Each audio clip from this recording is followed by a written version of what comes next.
All right, folks, welcome back. 皆さん、お帰りなさい。今日は、29日目です。Today is the 29th. Yep, that's correct.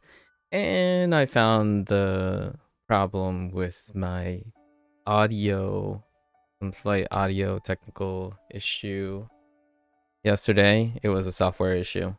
So, good old Mike still doing work. Anyways, now that everything is back to normal again, slight hiccup. Yeah, we really, man, I need to keep shifting the schedule like earlier and earlier. Sorry, I got caught up with talking about art, like aesthetics. So I'm a little bit late today. I think this is becoming an ongoing trend. Keep telling myself each day, like, yeah, I should start earlier and earlier. But man, when you have things to talk about, you know, you gotta commit. All right, so we have 42. We'll have 3 more in 2 minutes, and I guess we'll see if we hit 8 or 9. Today was supposedly supposed to be the level up day, but because of how I kept getting later and later, we have 1 extra day before I start doing the once we hit the level up, then I'll start doing the review of Duolingo Chinese, and then we're gonna start playing our Chinese and Japanese, following Japanese playthrough of Infinite Wealth, like a Dragon Infinite Wealth, before before the game Pirate Yakuza drops in another 3 weeks, right, roughly speaking. Also, happy New Year to a lot of those people who are celebrating, probably getting close to the end of their New Year's actually. And well, not really. I guess they're starting their New Year's. Yes.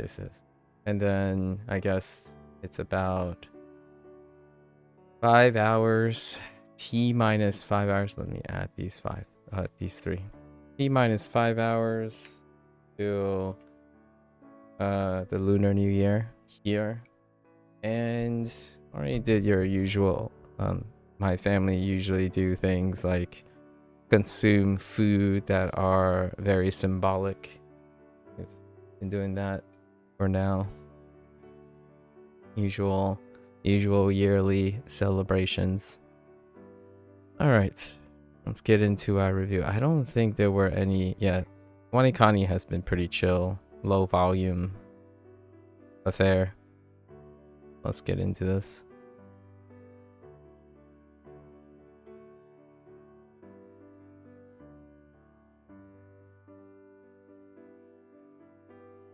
Wait.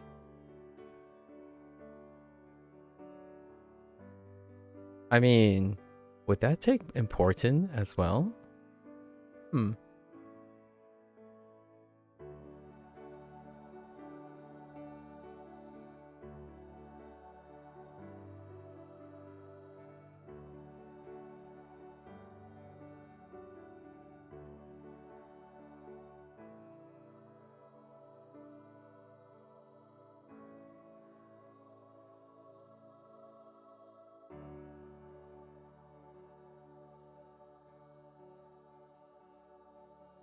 I'm expecting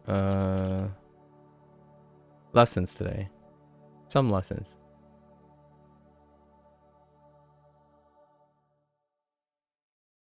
Oh, I typed oil again. I started typing oil. Oh man.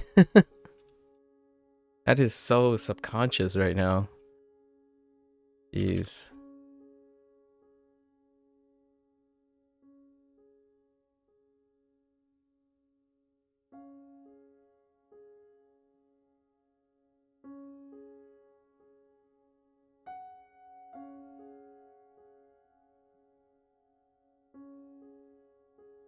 Almost typed 日本.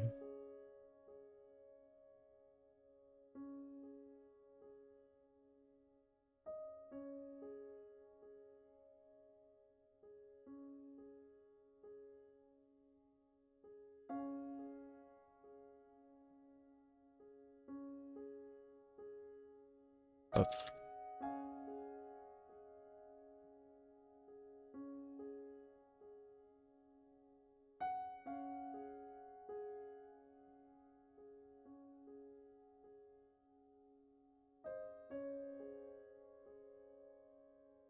Oops.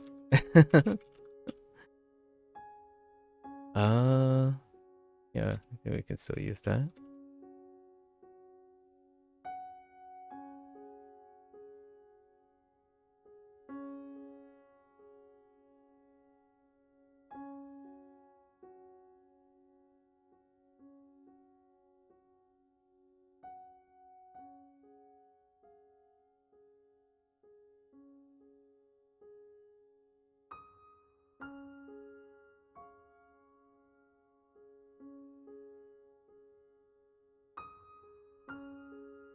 Oops.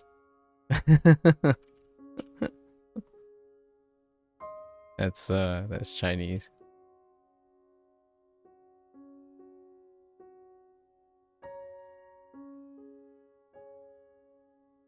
Oops.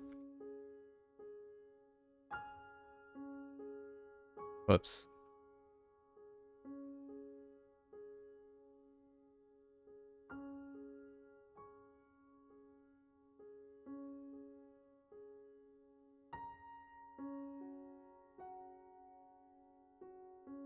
Uh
Yes, Happy New Year. Any plans? We already did most of our plans. We eat. Yeah. So yesterday, um, yesterday we had lobster. It's a very specific Cantonese dish, like ginger scallion lobster, something like that. And then today we'll have some sticky rice. And yeah, that's about it. My parents already did like bought display things and whatnot. It's kind of a little thing.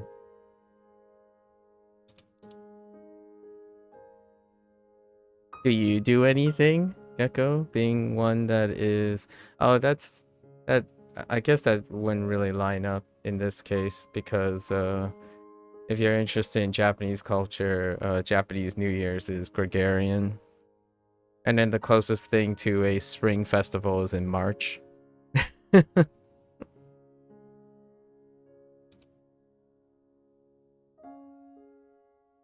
Yeah, there's been a lot of talk, like in the Discord, like I was lots of clarification because Churn and Zhao both have different perspectives, being from different places, about like the English use, right? Like Lunar New Year's is a collective categorical term when you're not in a specific place, and versus how perhaps other people, maybe even not necessarily foreigners, but I think a lot of times you get that comment about being pedantic regarding Lunar New Year's, and it comes from maybe a place of being pedantic as opposed to a place of being inclusive.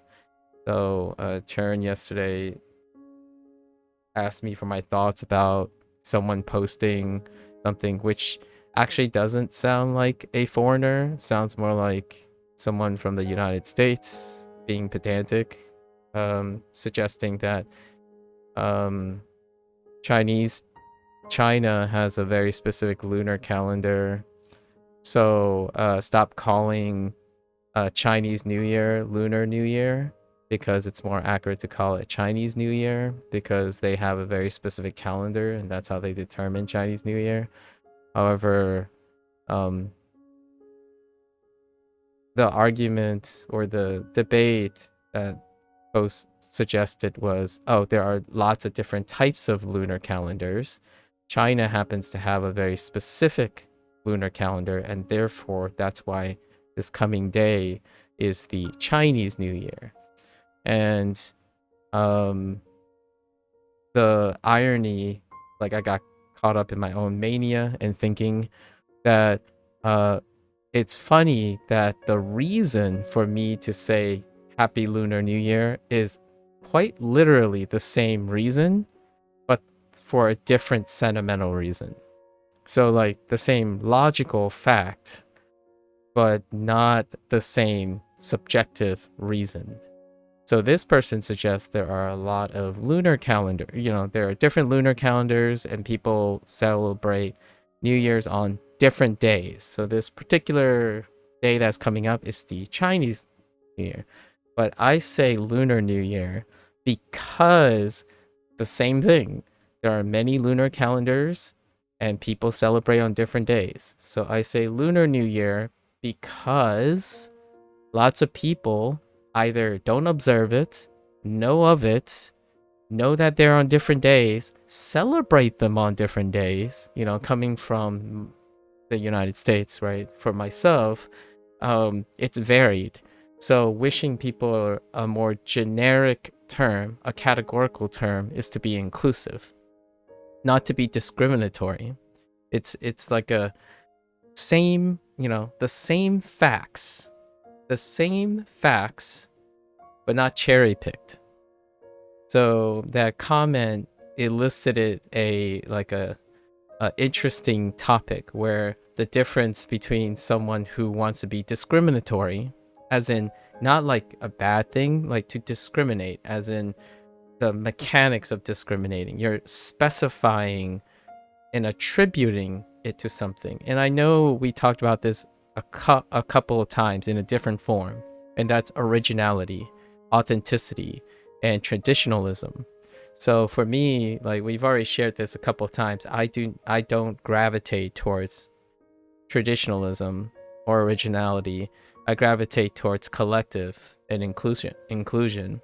So for example, cover songs are more than likely a potential to either be different or rivaling its originality. So in this case, this is talking about the origins of Chinese New Year, right? And that person, when they said there are a lot of lunar calendars, contradicts what the motivation to calling. So it's the post reminds me of someone who's trying to sound correct, but at the same time sound reasonably inclusive. So they start with a comment like, there are lots of lunar calendars. Yes, that's why you say Lunar New Year.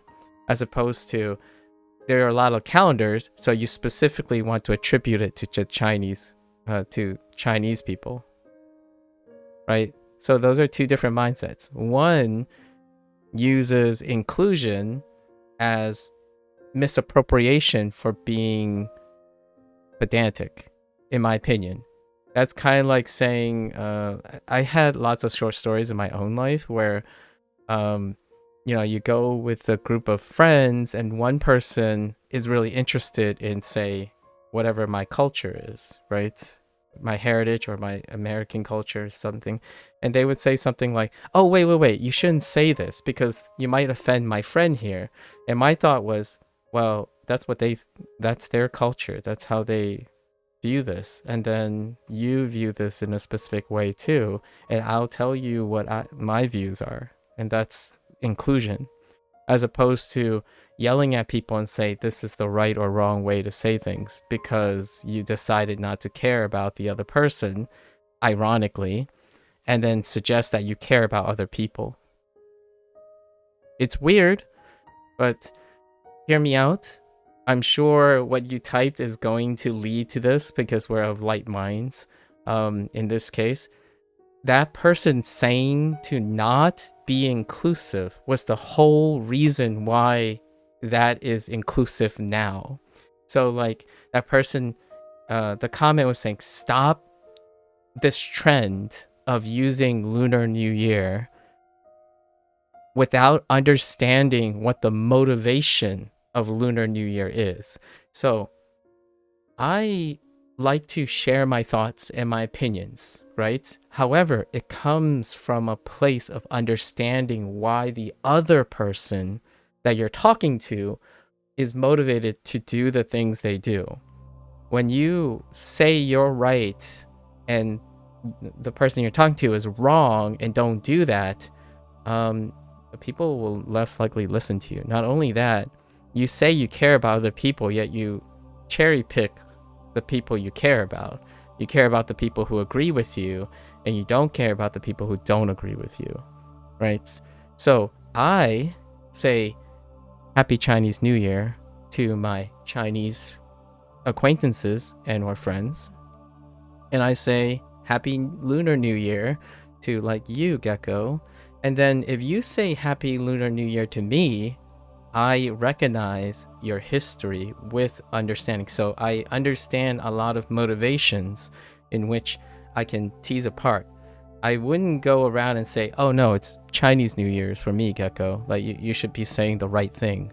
That is why that comment kind of like, I was like, okay, there's a very different mindset here.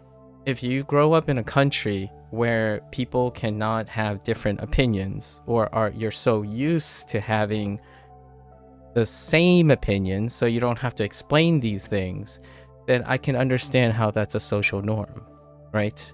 However, in the United States, I've come to stop using Chinese New Year in certain places, like talking to certain people, and then I use Lunar New Year.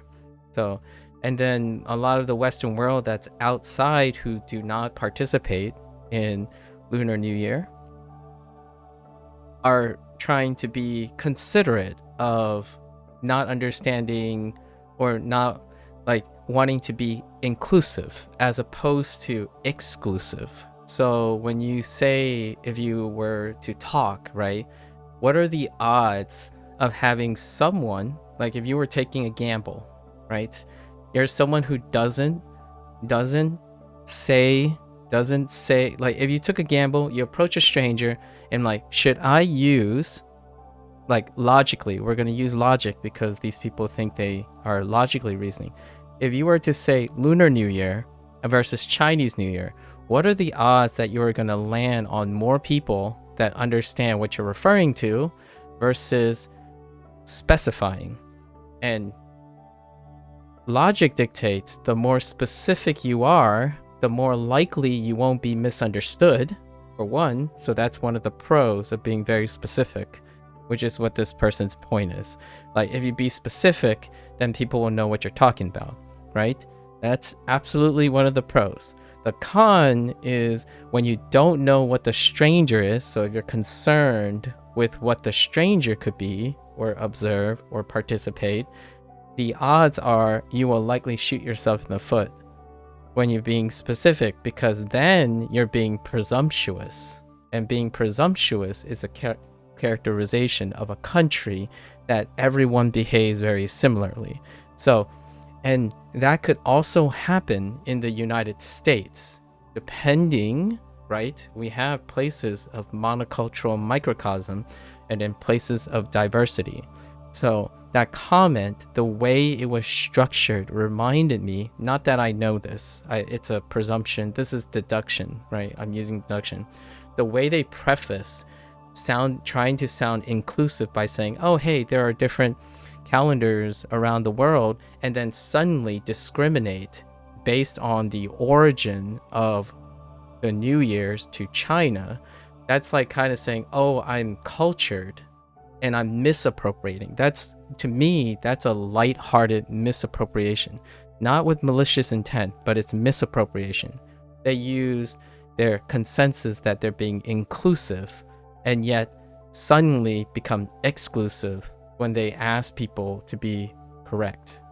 Actually, to be inclusive would be consistent with saying Lunar New Year, because people celebrate New Year's on different days, or even on the same day. And the misinformation here is they went further and said China uses this specific calendar, inferring that China is the only one to use this calendar. So they used confirmation bias. They only cherry picked what is and pretended like the other possibilities don't happen. Not only do there are countries that use the same calendar, there are countries who use the same calendar but celebrate on a different day. So when they were suggesting that this is the only possibility, the only term that's applicable, that is coming from a point of not malicious intent, but a point of ignorance and discrimination by misappropriating, trying to be right about something. And in science, to me, that's categorically inappropriate, where you would say you're aware of a lot of things and suddenly only share something that is a small percentage of the entire picture. It's such a weird thing.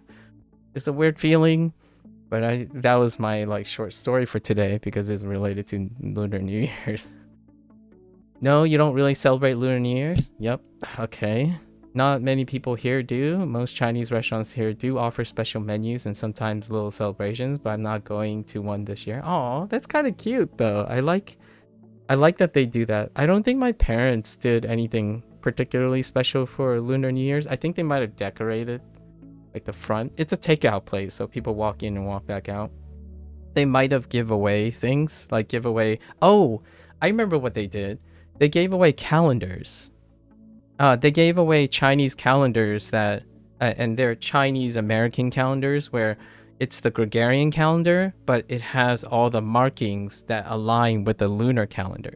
I'm pretty sure that's what my parents did for like as long as the restaurant was open. So with every purchase, we gave away calendars, like a lunar calendar aligned with the Gregorian calendar. It's like literally the same calendar we kept on our walls to make sure that we know when in the lunar year is the New Year's, because it changes every year due to the misalignment of the solar calendar versus the lunar calendar, the Chinese lunar calendar. You've learned to say Lunar New Year, but most people around here say Chinese New Year out of an ignorant habit, I think. Yeah, and I think ignorant is bliss, right? Like, what I mean by that is, it's the idea of ignorance is one can choose to approach it as offensive or not, or one can choose to approach it in a way to understand where that's coming from, right? When someone wishes me a Chinese New Year, and maybe I'm not Chinese, for example, say I'm not Chinese.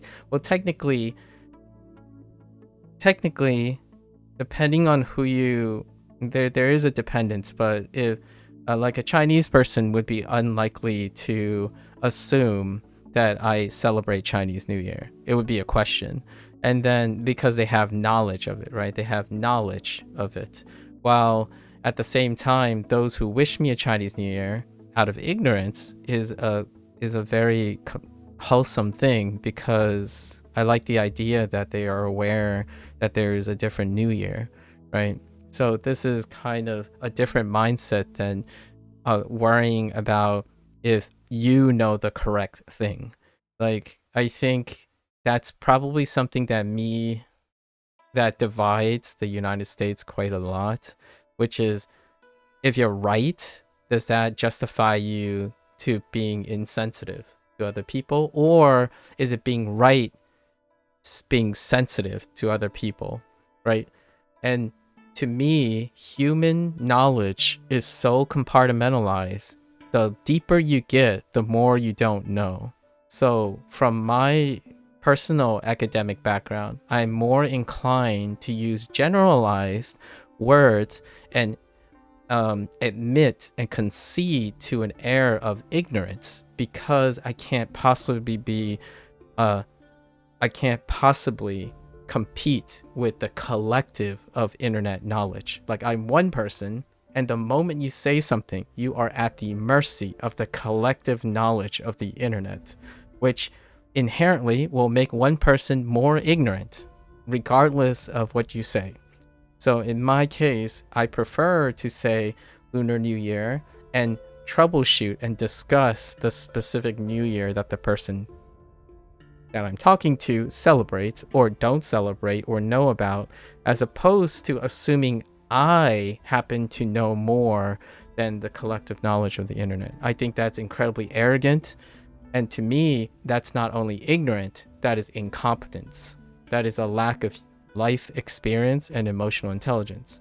Now, that person can go on in life to be very, very happy for as long as the people around them embraces and tolerates that type of arrogance, in my opinion, and incompetence. For myself, I prefer to have people inform me about their practices and ask questions, because largely from my academic experience, personal academic experience, the more I learn about something, the less confident I become about making hyperbolic statements that are, this is right, that is wrong.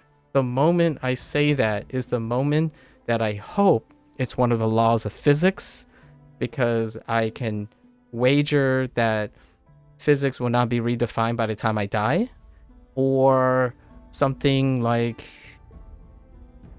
life requires water or something, like biological life requires water, because that won't change hopefully anytime in the future. To maybe like different, these are extreme cases obviously, maybe something like, 95% of people live longer than a year, or something like a little bit more solid. To say absolutes about culture and forms of expression is something that I often tread carefully. I don't typically have people around me for a very extended time who treats culture, form of expression, subjectivity, language, art, music with a definitive righteous indignation. Like when you talk about music, right? When someone says, this is good music, that is bad music, this is the music you should listen to and only listen to. There are very, very few people in my life around me that has, I guess, what we would categorize as strong opinions, but not necessarily that you can't have strong opinions. Unwavering propensity to try to gaslight people over time. Like, for example, if you have a friend who consistently say like, oh, that's a good idea, but hey, this is a better idea, right? My idea is better. And then, so you go up to your friend and you share something. It's like, no. You know what's even better than that? This. That is kindness. It can be kindness. Like, it's not technically malicious in like a competence way, but that's also gaslighting. Like, you're constantly telling, you have a friend that constantly, for your benefit, consistently embrace their own idea strongly by underplaying and undermining. And sometimes this can be a conditioned response. The internet conditions this response quite well. So nowadays, it's kind of blurred. It's not quite clear if you want to label that as gaslighting or not, because gaslighting tends to be inferred as intentional manipulation. And now there's this new thing, I don't know what's called, like there's no name for it right now. I call it unintentional gaslighting. So not gaslighting as a standalone, but a conditioned response, right? On the internet, it's about being right. You fact check things, it's about being right. Interpreting how to use that information is rarely ever explored. And in this case, it's one of those internet comments made, misappropriated, reinforced by confirmation bias, and totally do not even share an understanding of why the thing exists in the first place. Like, why did Lunar New Year trended upward in usage since the post-internet age? It's largely due to the nature that there are many, many different types of people now. And that's what traditionalism, in my opinion, a hyper focus in traditionalism and and originality can get pushback, right? I still think traditionalism, authenticity, and originality is still the trend on the internet, right? Like, it's the predominant trend. There's a favoritism for that, and that's fine, right?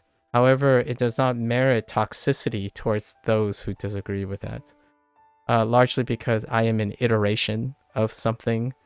The human condition is an iteration on the previous generation. Someone yesterday, Procall, talked about the funny observation in the human condition where the older generation constantly view the younger generation as deviant, right? And that deals with the intersection between what is objective fact at the time and what is subjectively acceptable.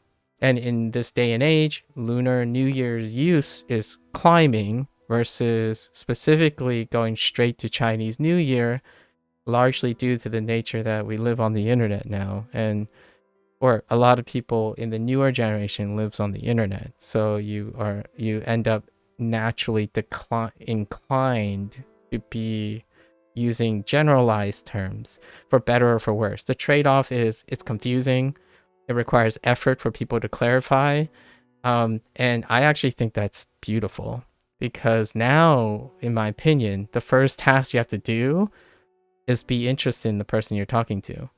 If someone tells you Happy New Year and you're not inclined to ask them about, oh, interesting, like what do you do for Lunar New Year? Because you have to need specifics, right? Because you don't know anything about this person. So I naturally find that as an opportunity. On the internet, the unfortunate situation is most people don't, the people who want to be specific and pedantic, they have no time or effort or need to reciprocate questions. So they would gravitate towards being specific and then not needing to explain. So if someone comes up to me and say, dude, it's the Chinese New Year, then that's the end of the discussion. It's not like I'm going to ask them anything else. They've already explained everything to me. And they already demonstrate that they don't care about whatever I think because they overwritten what I think. That, in my opinion, is one of the most normalized internet conversations or techniques in interacting with strangers nowadays. And if you take that out of context and put them in a world where with people who predate the internet, then they will be very, very inappropriately and unwelcomed people. So I don't know. I personally, it's a double standard. I personally think incentivizing yourself to communicate and talk with the other person goes a long way, largely because I don't think humans are going to become telepathic anytime soon. I don't think AI and normalization and algorithm-based things are going to create a human singularity at any time where like the vast majority of people think the same way, largely due to optimized convenience. At least not yet. I mean, I can see it as a distinct possibility. Probably not in my lifetime, where things of creative nature and subjectivity is so hyper optimized that humans prefer not to think about being different and varied and adhere and converge on a singularity, which right now kids like Gen Alpha, anyone around less than 18 already talk, like at least in English. I don't know about Japanese and Mandarin. Talk as though they understand everyone. Like, hey guys, this is the right way. We collectively on the internet, of course this person doesn't know everyone on the internet, this is the normal way to do things. That's the conversation of the internet now. It's converging on a singularity because everyone is expected to have the same experiences on the internet, and that the internet is not big enough to accommodate differing opinions, which is wild. And I don't think this person sat there and said, oh, these are my implications of my of comments, and this would trigger some random streamer named MAKU to expound upon this. I don't think that's the case too. They are innocent. Innocent ignorance. Ignorant bliss, right? At least I think it's bliss until they get really angry and intolerant, and that is what I'm concerned about. People who get upset because extreme behaviors like that and extreme strong opinions lead to aggressive and potentially volatile responses from people. And extreme behavior has been, without saying any causal links or suggesting any causal links, have been on a rise, right? And I would say on a global rise, but then the internet would convince you it's largely Americans, and that's part of the nature of algorithm-based exposure. Let's see. What else you got? You've learned to say Lunar New Year's, but most people around here say Chinese New Year out of ignorant habit. I would say we only have a small amount of people of Asian origin in Belgium. Really? And are they largely Chinese?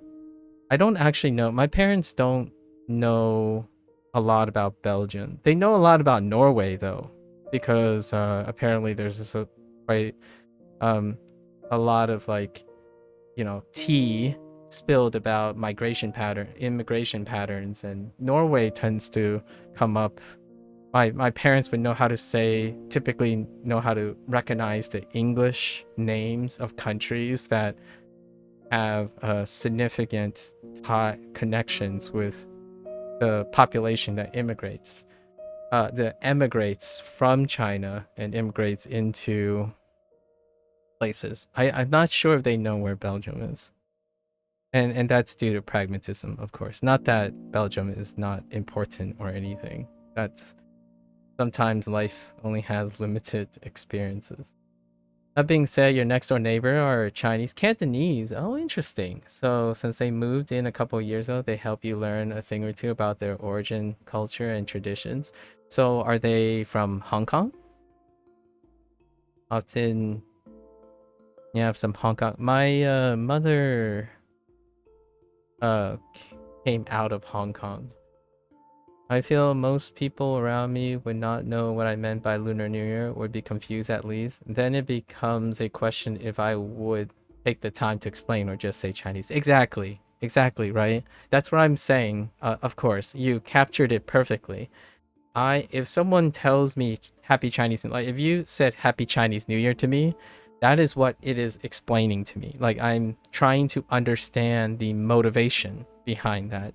So I can go about it in many different ways. You could get triggered and then be upset, born out of selfish ignorance, like, oh, I don't care about you, I only care about what you said is not right. Or I could say, oh, hey, you are exposed to Chinese New Year in your place, and I would immediately ask you, do you have like Chinese people around you? Like what I mean is, like, where have you heard it from? And then when you said Lunar New Year's, I immediately asked you, oh, do you observe a Lunar New Year? Because now it's a bigger possibility, not specifically catered to Chinese people. So I wouldn't like go even deeper and presume things. And that to me takes less time for you. So if you said Chinese New Year's, I would specifically then ask, do you know anybody of Cantonese origin or Chinese, mainland Chinese origin to be familiar with Chinese New Year. Since you said Lunar New Year, I had to expand, right? Expand the possibilities, because Koreans celebrate the same day. Korean uses a very similar, if not the same calendar, and they celebrate today, or like right now for them, because it's New Year's in Korea. Japan actually celebrates what is considered a New Year with the Gregorian calendar. So Japan shares New Year's with the United States on the Gregorian calendar. And to spice it up a little bit even more, here I would call display, like the festivals that happen in Chinatown and stuff, a spring festival. And a spring festival can be a little bit confusing, because one of the bigger celebrations in Japan is called the Spring Festival in English. And the Spring Festival actually happens in March. So, and you want to here's even crazier, like Gecko, since you're learning Japanese, and then we talk about Chinese, right? 春节 is Spring Festival in Chinese, right? In Chinese, right? But the Spring Festival that is referring to in Japanese is the one in March. So the translation that they use, if you write out the kanji for 春节, it's Spring Festival in Japanese, but it's not referring to the Spring Festival, this Spring Festival. It's referring to the March Spring Festival. So when it's the quirk of, like, you have the same name but different. It's the same, it's the same but different, right? So Spring Festival is referring to two separate periods in time. And that was not an American thing. It was the use of the kanji and the hanzi to designate two separate days, and they both translate to Spring Festival.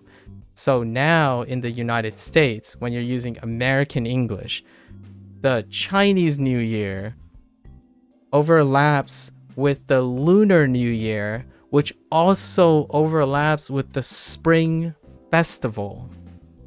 So when you say any three of these words now in English, you could be referring to multiple things. Like when someone says Happy Chinese New Year's, they could be referring to the Vietnamese Lunar New Year, like Chong is suggesting, or the Korean New Year. But they're not referring to the Mongolian New Year, which happens at a different time.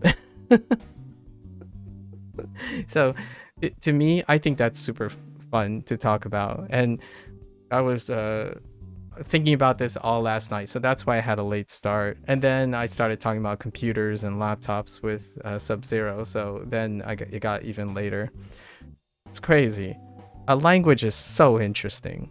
Like these type of discussions, I had a bunch of these discussions because Vietnamese, like Chong is saying, Vietnamese is one of the next most common diaspora where I live. So we talk. There were discussions about these oftentimes about, like, where did the Lunar New Year line up and stuff. And that's how I came to use Lunar New Year, because I'm more likely to bump into a Chinese American, a Vietnamese American, and a Korean American. I am actually not that likely to bump in. They are far more likely than bumping into a Chinese international, like a person from China in my generation, the generation that would participate in specific things. So Lunar New Year became the default, because wishing a Vietnamese person Chinese New Year can be a little bit acceptable, but it's an assumption, it's a presumption that is less consistent than saying the Lunar New Year. So it's such a, by the way, happy Lunar New Year, everyone. I got a lot of flack. Hear me out. This time of year, especially like last month, like Christmas, it's a whole smorgasbord. Over the years, over the 6 years, Christmas, you know, the winter time, the winter holidays, also an incredibly fascinating time to talk about. I say happy holidays, by the way. That's how far back I typically say. And yes, I still literally had that same commenter on that one video that Chern shared with me. I bumped into them. I actually have anecdotal evidence, or actually they're not recorded anymore, right? I didn't save them. Someone who got angry at me for saying happy holidays because they wanted me to specifically say Merry Christmas. And they said like, why are you so afraid of being offended? I already talked about this short story a couple of times. Why are you so afraid of being offended? It's like, no, I'm not afraid of offending people. I'm afraid I want to be inclusive, right? Like the motivation for me to say happy holidays is not born out of fear. It's born out of knowledge and wisdom. So I prefer to choose to say certain things so I can talk about those things. Like happy holidays. What type of holiday do you celebrate in the wintertime, right? It's my segue to asking the person. Or I say happy holidays and I wait to see if that person says a specific holiday so then I can talk about it. Or they say happy holidays back and I ask them, hey, what are your winter holidays if you observe any, right? Because it can be so many different ones. And at different times, I say American Thanksgiving because I have become aware of Canadian Thanksgiving, right? By the same name. And then now, since I'm learning language and interacting with other people, I ask, do you have a Thanksgiving-like holiday? And that's where Gecko volunteered something. I think someone else, I asked Sub-Zero if there was like some sort of Norwegian Thanksgiving, like a holiday centered around Thanksgiving. And then Gecko and I already talked about like Los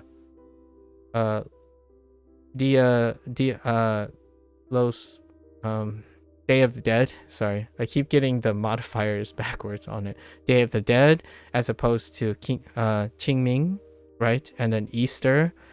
They don't happen on the same time in the calendar, but the idea, the concept is universal when you're trying to honor those before you. So it's kind of neat, right? Just say I have received such calendars in the past before from Chinese restaurants around the New Year. Yeah, it's probably the most convenient type of gift for the New Year's.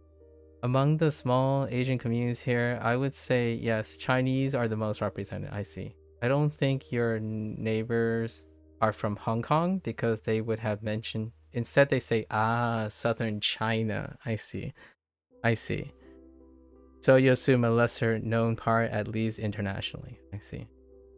There is some debate in Belgium because they renamed the Christmas holiday to winter holidays. Yeah, I occasionally say winter holidays as well. And in some places, Christmas markets are now called winter markets. Yeah, there is some real pushback on that.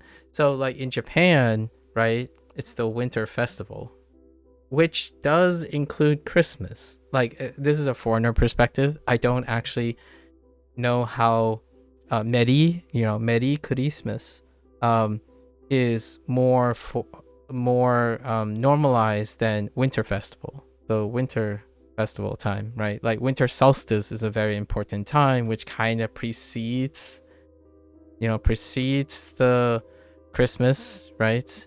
And technically Christmas has this air of Catholicism, right? Christianity and or Catholics. And as far as I know, there is expression of Christianity and Catholic, like religion in general, but there's also Shintoism, right? From a foreigner perspective, it's very myriad. So it tracks that winter holidays and winter festival may be more predominantly normalized than immediately assuming Merry Christmas, right? And I say happy holidays now largely because I actually say Merry Christmas to my friends who I already know celebrates Merry Christmas, or like celebrates Christmas. In fact, hear me out here, Gecko. It goes a little bit even deeper than that. My friends like to say different takes on Christmas, for the heck of it. So like, I wasn't even sure to like illustrate some idiosyncrasies, like Happy Christmas instead of Merry Christmas. But then there's like Xmas, and the way Christmas is written is weird too. Blair's wrote Christmas differently in English. Like there's to me, that's kind of the I want to even say the playful nature of what it's like to be surrounded by different people, right?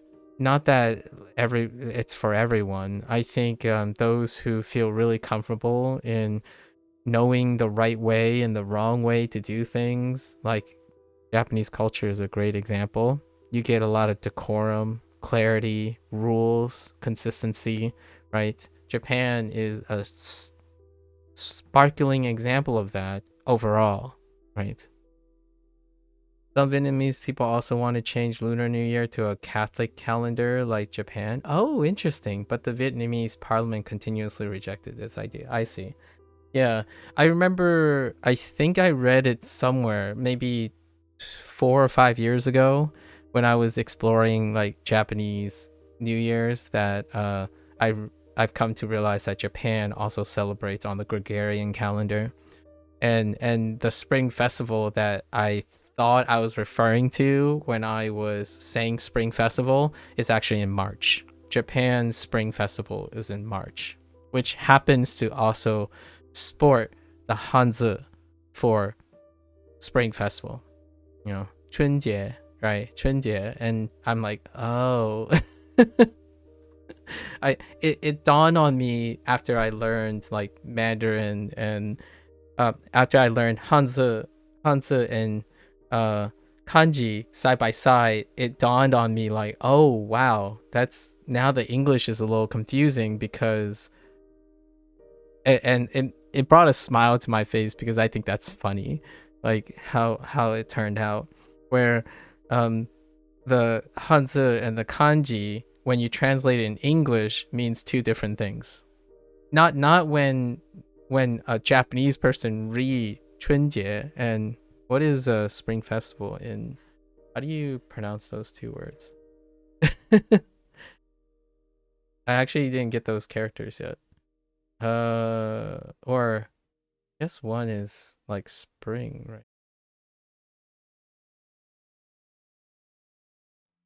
Haru, I guess one is Haru, and then what was the other one? Haru Matsuri? Or Haru, what's Jie in Japanese? But it can be referred to as that, the spring festival. I'm using Matsuri because I can only think of festival as Matsuri right now. That's my only word that I have. But it's really funny. I don't excuse my limited Japanese kanji.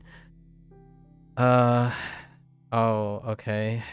All right. What did Chern say? It starts with Happy New Year.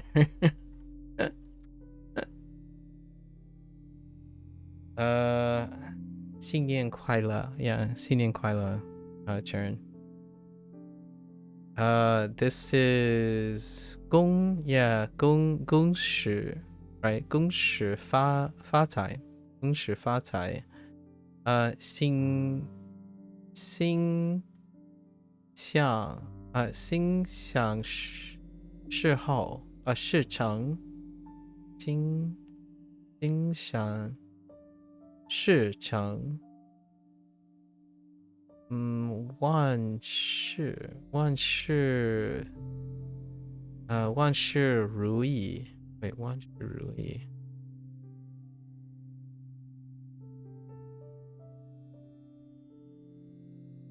That's hard to understand. 祝你身体健康 Okay, that's fine. What is this? 平平安安 Okay, yes. And what was the last one? 要在进包 Okay, so one deals with money, one is peace, and then 健康 is health. So I guess you're saying wish you health, peace, and wealth. I see. Happy New Year. Well, what is this second one? 心想. Is it like...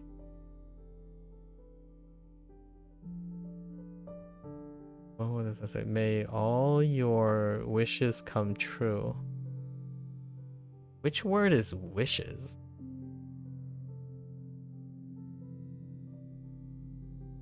I don't know where wishes are. Sure. Where is it? I don't know.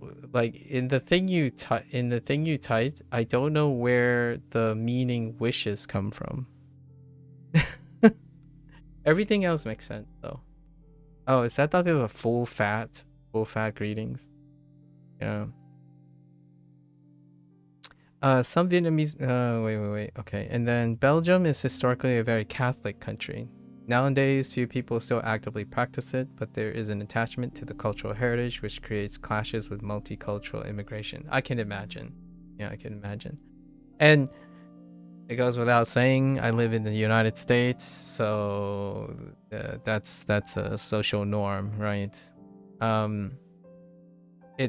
I feel, is this something that you guys can relate to wherever you are, where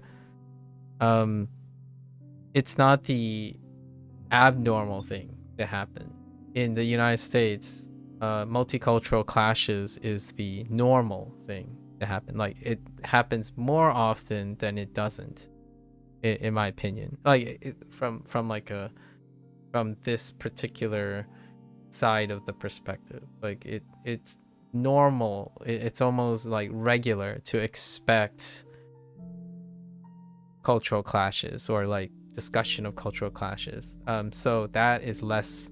It's almost weird to walk into a room. Like personally, for me, obviously, I'm not talking about very specific states that have very monocultural enrichment, but for me, when I walk into a room, the coffee talk, the coffee talk and the beer talk tends to revolve around talking about cultural differences and like traditionalism and differences. It's kind of like I'm actually kind of curious, what do Belgians usually talk about in coffee talk? Like when you're talking to a stranger the first time or something, when you need to get to know a stranger, is it going through the routine of explaining like, oh, what you do and what I do and stuff? Or is it more like those darn tootin' sheep, right? I don't know, I picked a random topic. Or like, boy howdy, yeah, the weather nowadays, right?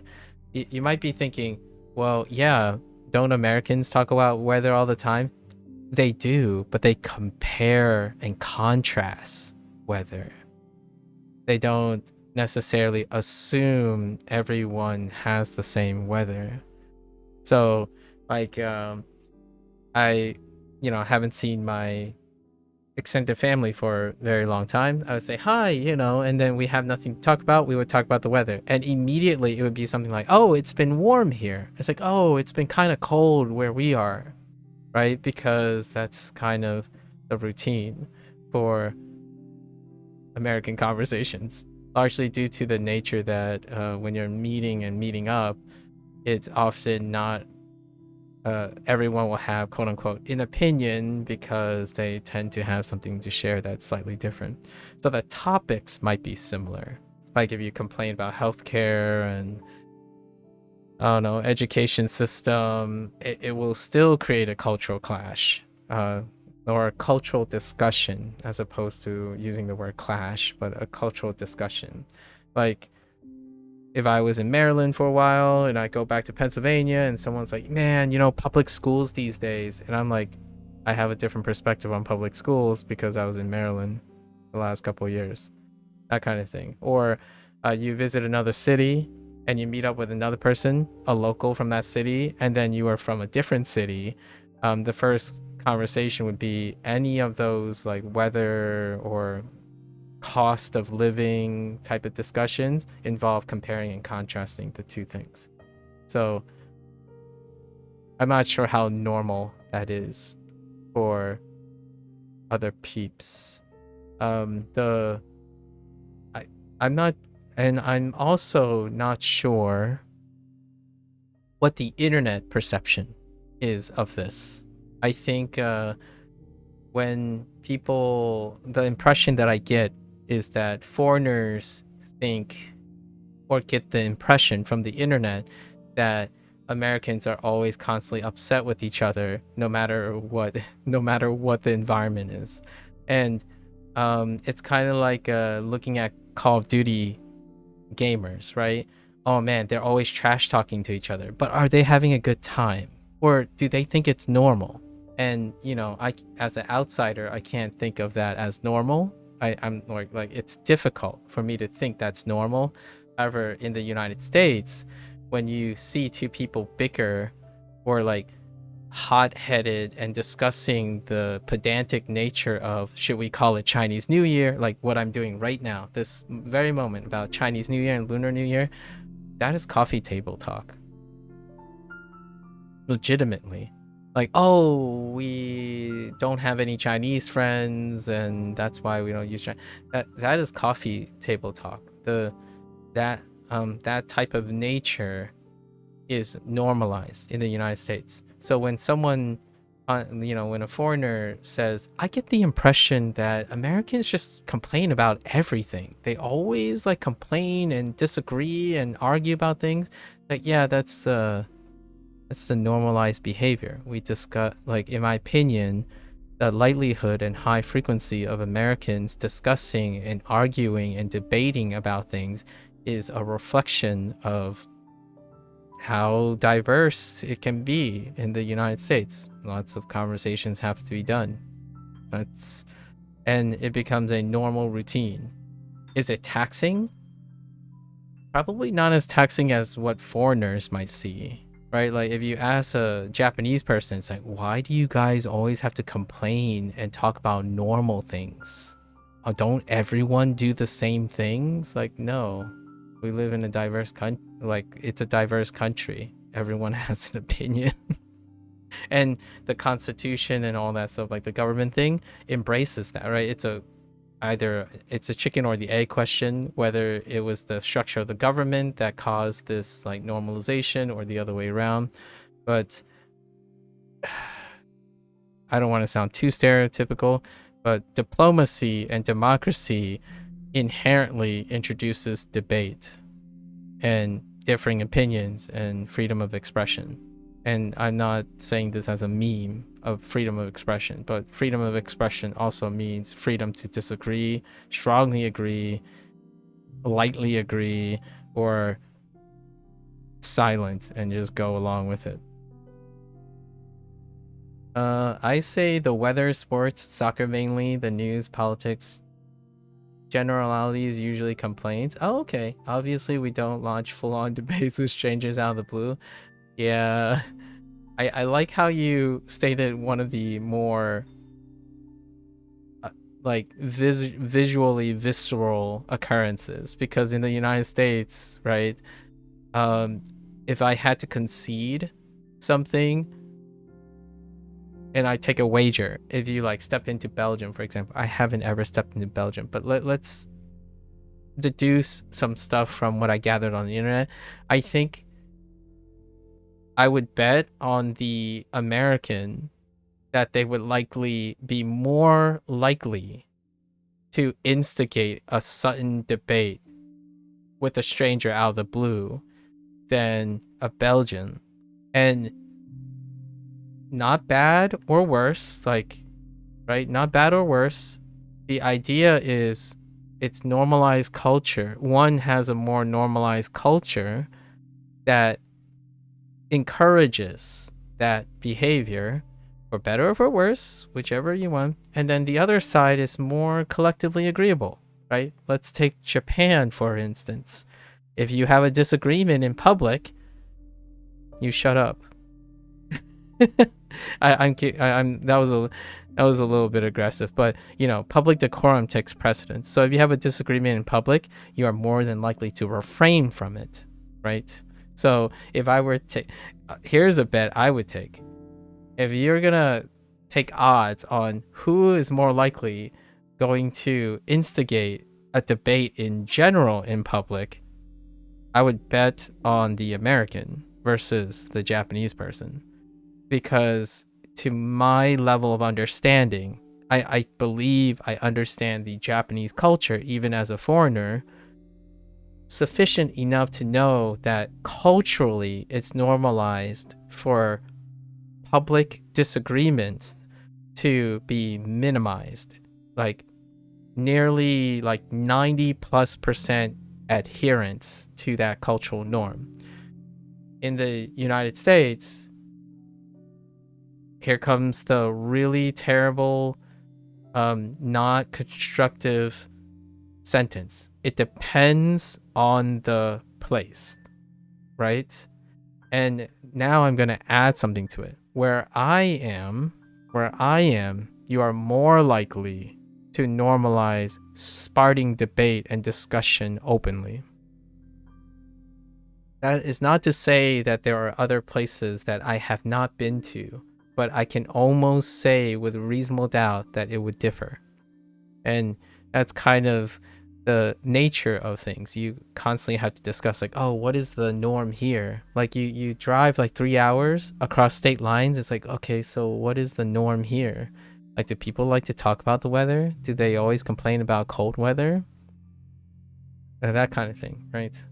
It's a wild adventure. And it's funny because I talked to Churn quite a little bit, and on the internet it's very like, it depends, right? That's the constant default. And my only thought was, yeah, in the United States, even before the internet, you would still say it depends. However, it depends, but you still talk about it. To me, that's a normalized behavior. You say it depends, but you continue to talk about what you know and what you don't know. Largely because if you keep saying it depends, no one gets to learn anything about anyone. Like, nothing happens. There's no exchange of information. So, do you have enough effort? Are you curious enough? Are you going to demonstrate to the other person and demonstrate to yourself that you actually care enough to know how it depends and why it depends?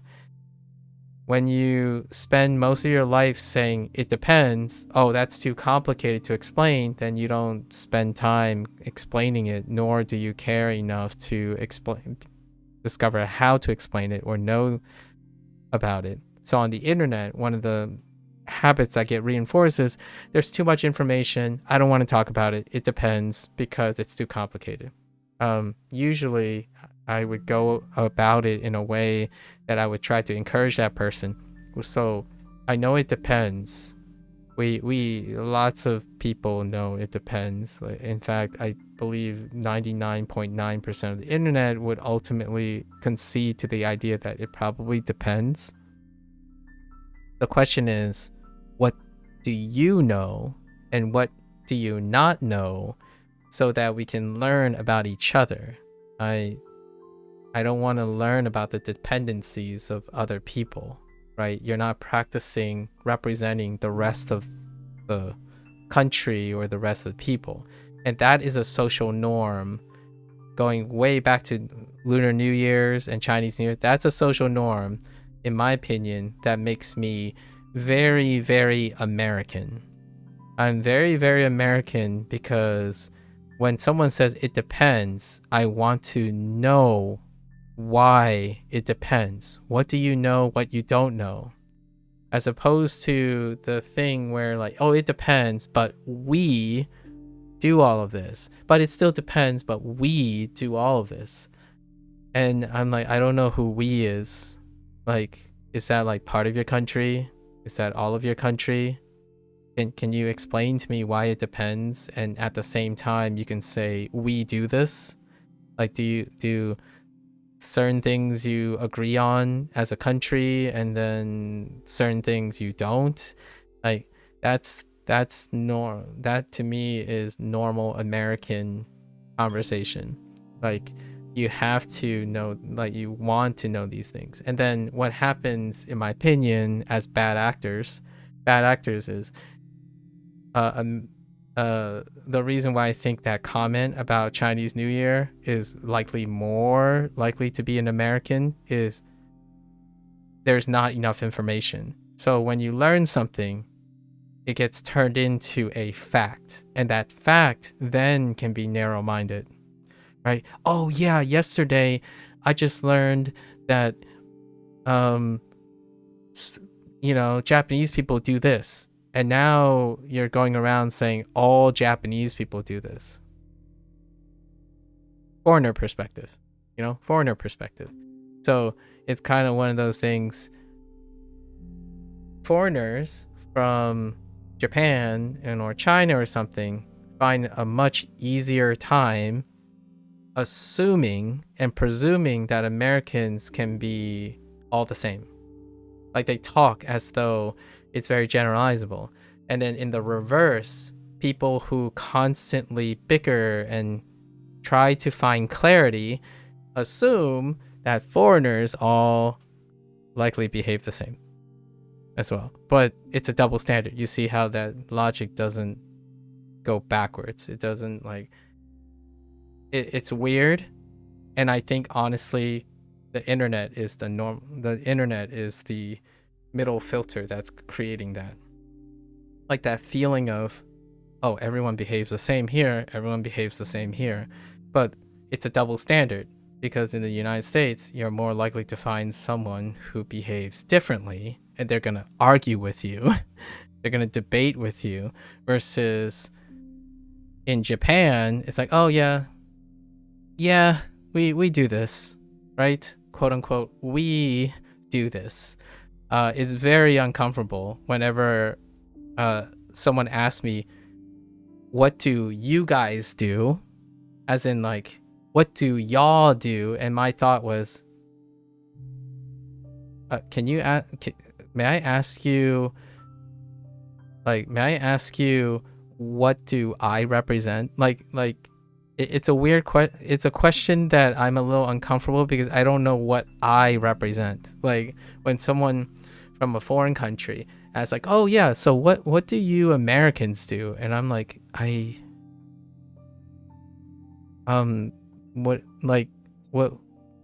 what do you think Americans are? Like, it has to start somewhere, because that's like, I start with something like, I'm from the Northeast. I also happen to be in ABC, in American born Chinese. So you start narrowing down the possibilities, because when I say we, I rarely ever mean we, as in the vast majority of people do this. In fact, I represent less the group that I might represent is less than 6% of the, okay, maybe it's gone up to like 10%, but probably less than 10% of the United States population, right? And then the people I talk about and interact with represent even less than 10% of the American population. Now you might be asking, well, wow, 10% is not a lot. It's like, it's actually quite a lot, because the dynamics and distribution of the country is not, say, 90% something and 10% the rest. It's actually something like 50%, 30%, 20%, 10%. Then we have all the other ones stacked together as 5%. So when you're thinking about a country, especially the United States, your thought is, okay, well, most people are still white, right? I'm like, technically, yes. But you have to take the relative proportions, right? If a number is 10% higher than the next thing, it means a lot different than it's 80% higher than the next thing. Like when you go to Japan and you think about foreigners that live in Japan, that's comparing like 5% to 95%, not 60% or barely over majority versus like the next big group and the next big group and the next big group. That is a great way to, at least that's my consensus in attempting to use statistics, population statistics, to illustrate the funny little interactions that I have with people online, especially language learning, because now I get an open opportunity to talk to people from different countries and whatnot, like naturally, you know. And I could talk about this stuff all the time. It's funny, it's humorous, it's truthful, but also it's a wonderful place to normalize discussions. I think the internet is a wonderful place and can sort of take some qualities, maybe the nice qualities about the normalized behavior that Americans have. Which is, you sit here and you talk for like 2 hours sipping your tea about the differences and similarities between cultures. Meanwhile, I think the vast majority of people on the internet do not have the time or place or willingness or even effort, because they're busy people. They can be busy people, or they're culturally monocultural, right?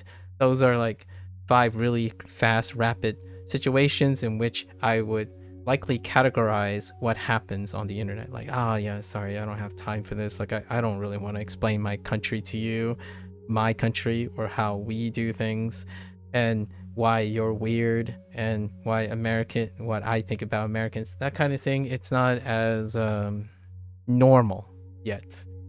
And I don't know. I feel the irony here is, I make this kind of generalization that the internet is very Americanized. However, it emphasizes the part that I feel is least interesting about living in the United States. And that is, everything is an open, like, it constantly feels like an open discussion all the time. It's slowly getting there, but in a very extreme way. Like, it's kind of like the video comment section. Right? It's getting there, but it's uncivilized. It's uncouth. It's unmoderated. When you're going out when one goes out in public in the United States, like, you foreigners might get the impression that everyone is just yelling at everyone at all the time. If you know what I mean. And I don't really blame them by how the internet display it, because it's hyperbolic things that make it normal. Hear me out. We have these long conversations. For me, it's no different. When I hang out with my friends, this is the type of conversation we have. Right? We talk about other people's concerns, cultural things we've interacted with, how we're different and similar. That's coffee table talk. Now, I don't represent the majority of the American population, and I say that quite a lot because it's important in the United States I'm not sure about other countries, but it is very important in the United States to specify and preface what your representation is, right? And I don't think that's normalized on the internet, because content creators are bombastic all the time, and they tend to be generalized, and short form content is the social trend. So it's difficult to have long format discussions if your preferred format is short form content. So there's a bit of a pragmatic resistance right now. Then things like, what do you do for a living? Where are you from? It can get pretty specific, as Belgium is pretty small. Oh, true. Nuances because of a smaller subset. The political system, more than ideals position, is a big conversation topic because Belgium is known to be a very messy system. Interesting. So I feel an American would definitely have a wonderful discussion with Belgium about topical messy systems of governance. For example, we last voted in June, but are still waiting on a government. That might be some really funny table talk that I would totally share, like a beer with you over, in the not on Twitch or YouTube or something like that, because we can hit some TOS here. And we do always own the world record for the longest time without government in peacetime. Listen, Gecko. Right now, I would say there are a couple of there are a substantial population of Americans that would sit down and say, yeah, I know how you feel. And what I mean by that is, it's a little deeper cut, but they might agree with you figuratively, not literally, about how it feels to have how to be without a government in peacetime. Like, if you find those, there's a substantial amount of Americans that would probably share some empathy with that statement as a humorous talking point. I like the positives you present regarding conversation in America. Over here, Americans certainly have a stereotypical reputation of being easily offended, maybe because of what we see online. Yeah. And that's how online works, though. You know what I mean, Gecko? Like, if it wasn't extreme, it doesn't catch attention. Like, here's one. I have this story. So there was a roller coaster. So recently, I don't know which theme park it is, but there was a theme park, and the roller coaster stopped, right? Though I don't know how to spell roller coaster. It's probably an O, isn't it? Just don't mind the spelling. No, I don't. Yeah, that looks right.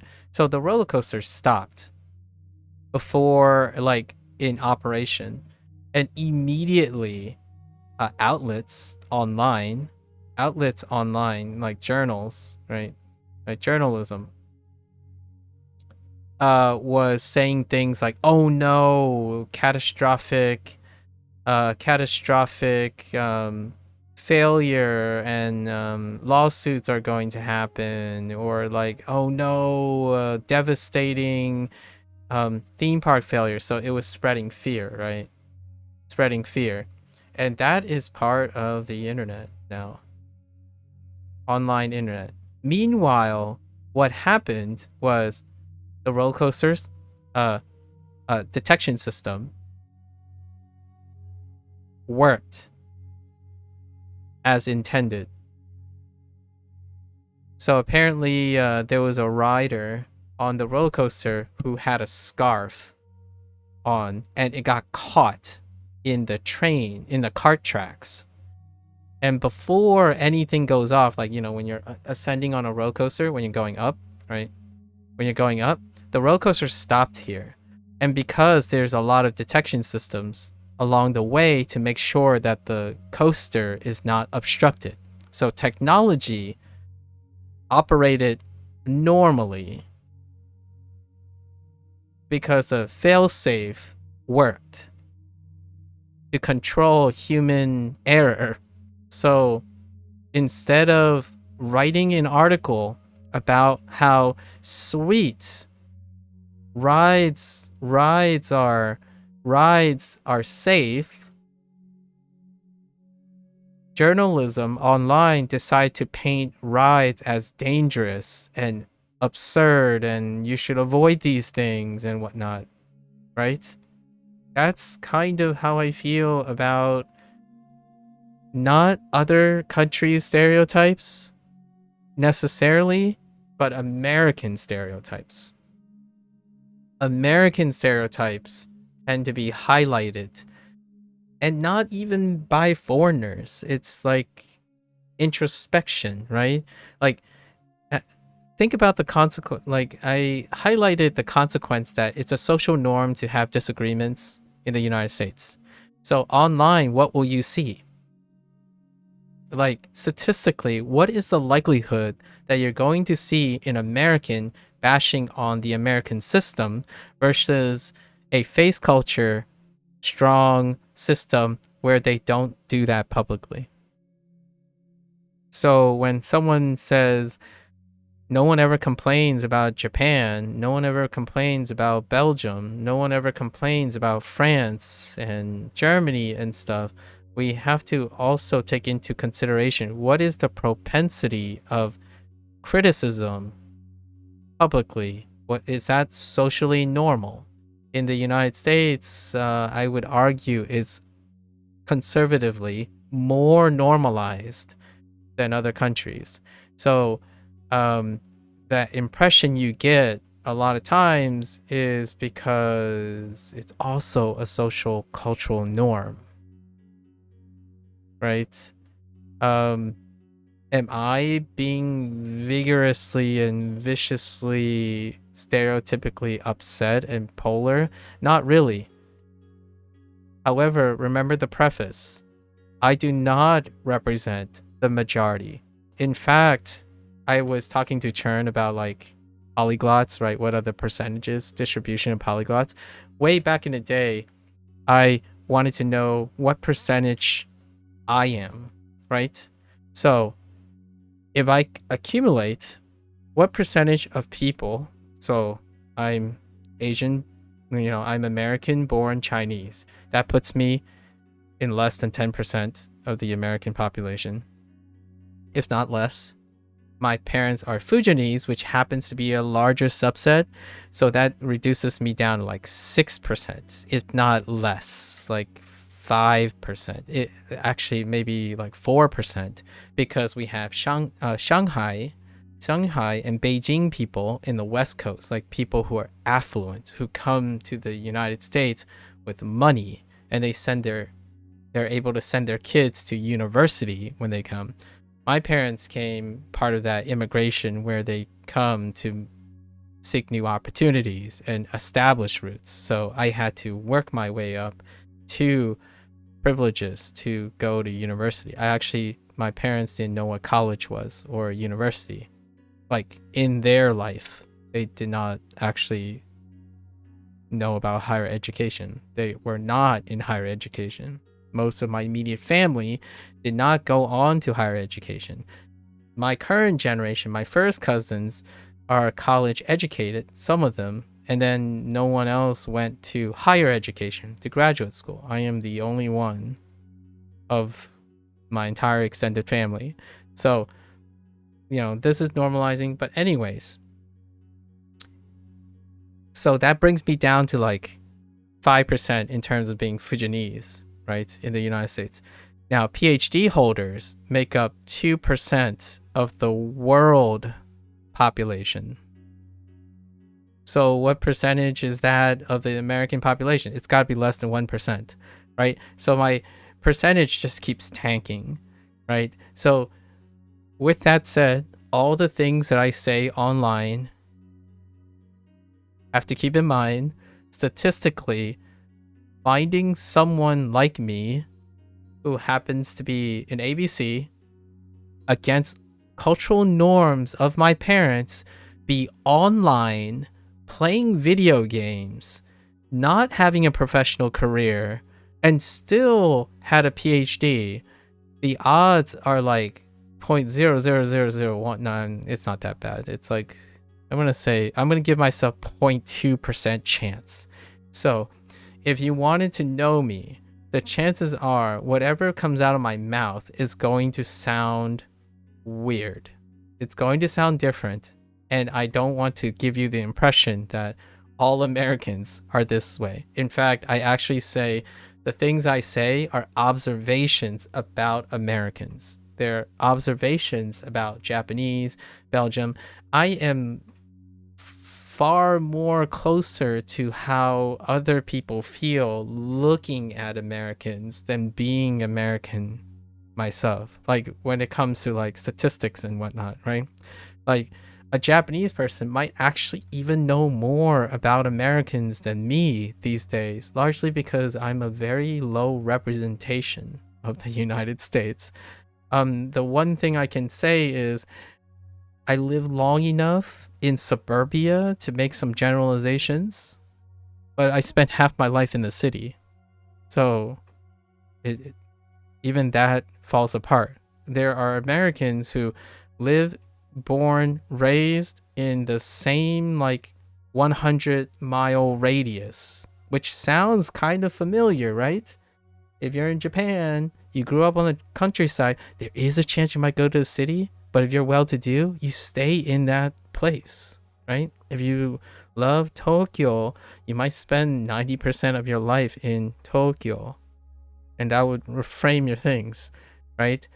For me, low percentage, but it's really cool. Like, just to give an idea of population statistics, right? So I'm fascinated with the American culture, just as much as I'm fascinated with the Belgian culture because I know you, Gecko. And then I'm inherently fascinated with Chern's Malaysian culture because Malaysia happens to be a very multicultural place too. And Chong kind of gives me Vietnamese vibes, but I'm not sure if it's Americanized Vietnamese or Vietnamese. So, and that's why I feel the internet is it's not a boring place. It's so not boring, and I constantly am having trouble doing research and stuff. Holding a conversation over beer is indeed a pretty Belgian thing to do. Yeah, I sorry, I was using a stereotype there, Gecko, because when I think of Belgian, I also think of Germans, and then I also think of the neighboring countries. Like, yeah, let's have a beer. Not France though, not France, Gecko. We're not. We're gonna just not talk about France. Like, if we go into France, maybe a croissant and an espresso. I'm relying on stereotypes, so sorry. Excuse me if some of this might be a little bit misappropriation, but I could totally see ourselves meeting in France and chatting over a cup of espresso and some croissants, or however French say croissant. Yeah, I can't do that. Don't know French to get the accent right.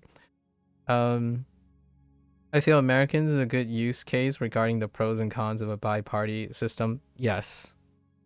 And it's the unfortunate part is bi-party also feeds into that whole bipolar nature of the internet where everything's like on one end and everything on the other end. However, in reality, like not on the internet, the bipartisan system is more like a moderate system. Like, real talk. Like, maybe not the last couple years, last couple presidencies, but generally speaking, the bi-party system was supposed to is a not a 1 or a 0. Most people straddle the bi-party system. So your candidates and stuff are moderates for the most part, right? They're moderates until the recent like internet integration into politics and stuff, how the internet starts swaying influence. So while it would suggest bipartisan would mean like, oh, you're either part of team A or team B and you fully embrace them, this is more of in my opinion, more of a recent development. Consistently, the large majority of the candidates and people were in the middle. They were like slightly to one side, slightly to the other side, but it's moderacy, right? It's a given exchange. So pros and cons kind of thing. I'm going to take a little from column B, a little column A. Looks like I have a little bit more of column A than column B, so I'm going that way, right? It's a slight tilt left and right. Until recently, I'm not going to like argue about how people say politics is a lot more extreme now. Gotta concede that we're in very, very extreme times, or much more relatively. And we instead have the pros and cons of an extremely multi-party system. Yeah, 11 parties. Interesting. You have 11 parties. I can't even imagine how you negotiate 11 different parties. We've already discussed stances on boxes, but I personally do not assume many things about you because you are in America, nor do I assume many things about Americans because of what you say or do. I appreciate that. I feel that's a very Belgian thing to say. Like, hear me out. Maybe our discussions is largely because our ideologies or our personal ideologies from our environment is so complementary to each other. You know what I mean? Like, even talking about boxes, I could make it agreeable to someone like you largely because the boxes themselves are no longer the predominant perspective. Like, the boxes don't represent the same things anymore. I recontextualize our box discussion in order to accommodate a multi-party perspective on boxes, which is not very agreeable to say oftentimes when you're thinking about countries that might not be normalizing multi-party systems, right? You got to get on the ball, right?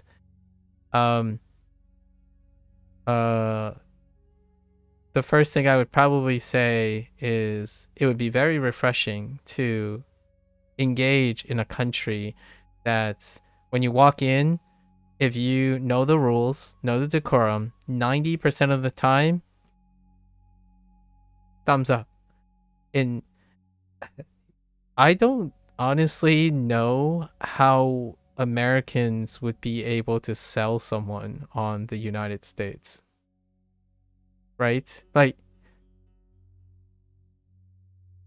think about like an advertisement, right? An internet advertisement. You had to come up with an ad like, come to the United States. We have stuff you can do or be interested. So now the question is, what is that stuff? I say the United States will probably more likely use an algorithm-based system that enriches and targets that audience for very specific things that the United States has to offer to that targeted audience. So that would incur stereotyping your target audience due to statistics. Sounds like an AI model waiting to happen, right? Because if someone says, oh yeah, I'm interested in going to the United States, and then they want to visit a city, and then you talk to an American that's from the countryside, and you're like, oh yeah, you should come to this place. It has no cities, right? So I'm not surprised the whole AI fad and targeting advertisements and business stuff came from predominantly the United States, largely because clarity and automation allows for a noisy existence, but a individualized noisy existence. So in the future, if you ever say, oh yeah, I want a vacation in the United States, they're going to take your data, they're going to customize and target you for all the things that make it a good vacation. So they're going to confirm all the things you want to see and only show that, as opposed to, hey, this is the country as a whole. Because we don't have time for that, right? Quote unquote. a person does not have enough time to explore the United States. The United States is a potpourri of highs and lows for any particular individual, right? If you like cities, you could spend more than, I don't know, you could spend more than half your life never encountering a city. So it's one of those things. When someone says, I want to visit the United States, may I have your data, please? Do you like cities? Do you like to encounter these things? Are these deal breakers? Any of these following things are deal breakers. And then you plug that into an AI model, and then selectively select which state they are more likely to be satisfied in going. As opposed to, I go to Japan, I'm going to go to Tokyo because that's the city hub. I'm going to go to Kyoto for this. I'm going to go to Okinawa for this. And oh yeah, sometimes I should go to Hokkaido area for the milk, right? Or like dairy products. Oh yeah, then I go. There are certain generalizations, boxes that are very effective and pragmatic when a country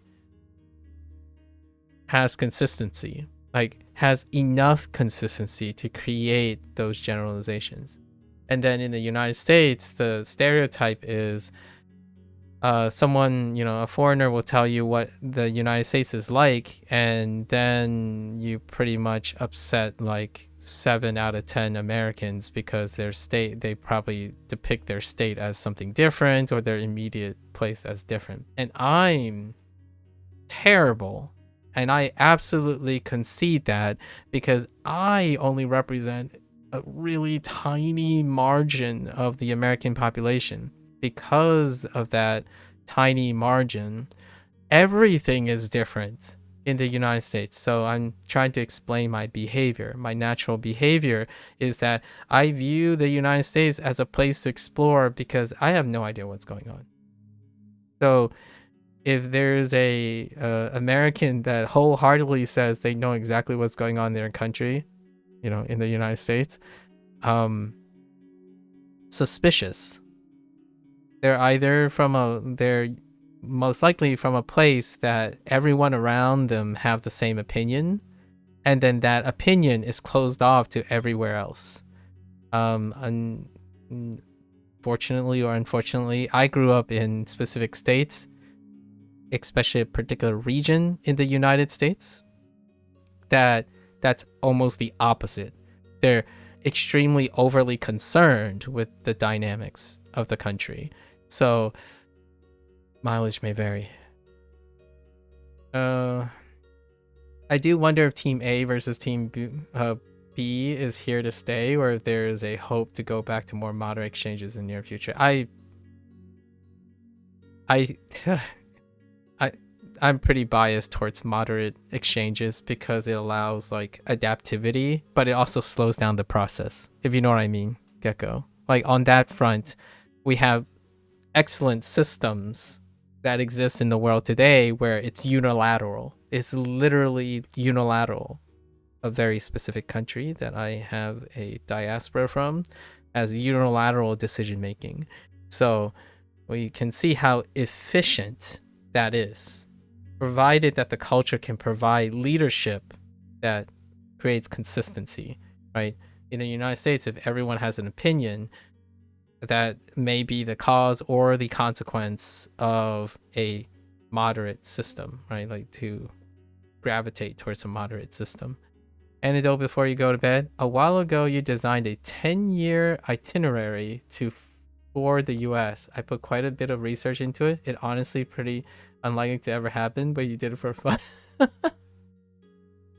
Do you have that saved somewhere? I would love to hear what the 10-year itinerary was like. Maybe I could even say something about it. I am almost likely to guarantee, like conservatively, that I don't understand 50% of your itinerary. At least 50%. So the moment you even mention a state name, you have less than 1 in 50 odds. Okay. if I expand a little bit, you might have a 1 in 30-ish odds that it will land on something that I actually know about the country I live in. That's how objectively sobering that can be, right? When someone says you're visiting the United States, and if someone's telling you what they know about the United States, the odds are very small that they actually know what your experience is going to be. Largely because the country is so divided, not like politically or something, just divided in terms of its people. You do have it. I do have it somewhere, but not on this computer. I'll try to dig it up. I love that. Yeah, we should talk about that another day. I would love, because I largely asked you about Belgium stuff, but it would be so interesting to see what your itinerary included as a Belgian in the United States. Like, what interests you? What are the markers that, and of course it was 10-year, right? 10 years is some time ago. Like, how maybe that has changed or something. I love seeing people's travel itineraries going to places that are incredibly diverse, largely because you get to learn a lot about that person, right? If you chose to go to like Malaysia or something, there are very, like, Malaysia is quite diverse. You get to see what resonates with that person, and then through those choices it can be very telling. And that also requires I actually know what it's like in those places, but it's still really telling. And it did not include Alaska, Hawaii, or overseas territories. Mainland only. Ooh. Okay. Interesting. So no Hawaii, Alaska. Huh. No Puerto Rico as well, huh?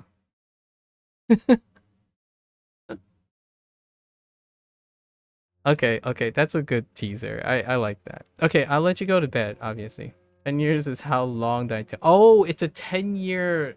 Oh, the length was a 10-year. Wow. Now I gotta know. Now I gotta know. Now I'm kind of even curious, in those 10 years, would we ever randomly cross paths, like in cultural understanding? Like, now I'm very curious if you and I would ever like a surrogate of me, like a representation of me. What are the odds that someone like me would run into you in those 10 years of your travel itinerary? Because the odds are pretty small right now, and the internet brought us together, right? So before you go to bed, that's what I love about the internet. You can pre-select yourself, so even rare occasions happen, right? Like, so the statistical odds of me bumping into you is very, very low without the internet's algorithm. And so that's the silver lining, right? The internet is so good at putting pre-selection together that rare odds can happen. But in real world, when you're not algorithm based, although making the itinerary based on algorithm might increase that chance. Now I'm really curious. Okay, sorry, I'll let you go. That's so fascinating. So fascinating. I should make an itinerary. You know what? I'm gonna make a Belgian itinerary, like based on what I would look for. Maybe I should do that. I'm gonna ask like ChatGPT and stuff and see what happens. Ooh, this could be a great social experiment. Okay. I got an idea. Don't worry. I will reciprocate. Yes. I will reciprocate and like try to mock up what from the internet it is interesting about Belgium, and then see what you can tell me about like my preference, right? Like the preference. This should be a fun activity. I think people should do this for fun. Like, to exchange culture. Like, I'm American. Hey, can you look at the United States using the internet and pick out all the things that's interesting. Oh, that's so cool. I think it's like a speed dating. Sorry, plutonic, but it's like a great icebreaker, in ways that the people on the internet could interact with each other. It's like, okay, I don't know anything about you. You don't know anything about me, but you know that I'm American, and I know that you're Belgium. Let's spend one day, write our ideal vacation in our respective countries, and then see what the other person can tell you about their respective countries. Ah, that's such a good. Somebody probably have done this, but I think I'm gonna do this in the future. This would be a great way to ice break. All right. Good talk, Gecko. Thank you again for the conversation. Also, good luck with your work week. Right. I'll just say up front, I don't think 10 years are needed to tour Belgium. Is that a challenge, Gecko? Is that a challenge? I still like the place that I live in now, and I've lived here for more than 17 years. Uh, I'm built different, Gecko. I'm kidding. We'll talk about it later. Built differently. All right. Okay, refocus. Oyasumi nasai, Gecko-san. Oyasumi nasai.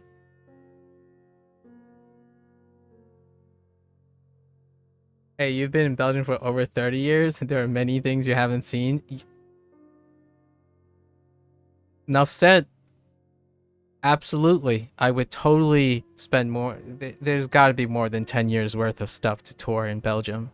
There's got to be more than 10 years. You're hecking over.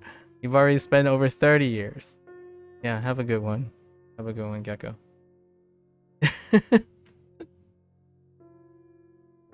Okay. All right. We got our short story out of time, out of place. All right. Culture, guys, culture. I kind of just want to learn a language. I don't actually know what the Belgian language is like.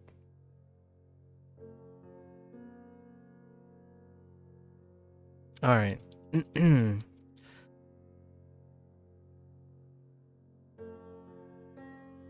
Sorry if others are.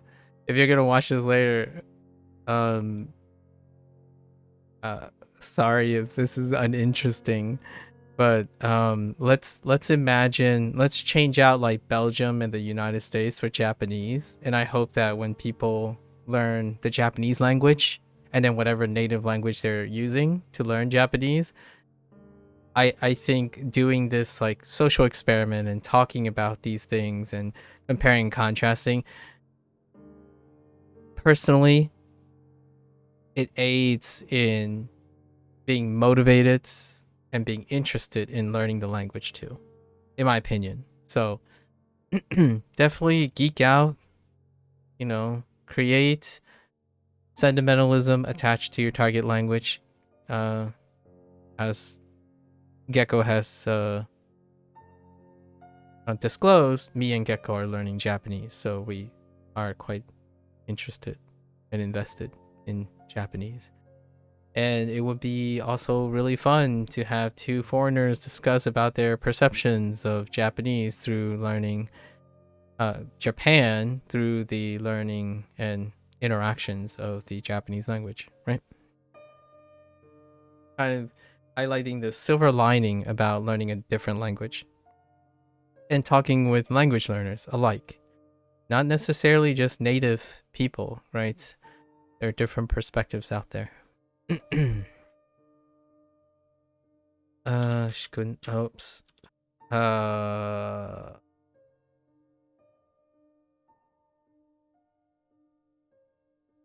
Okay.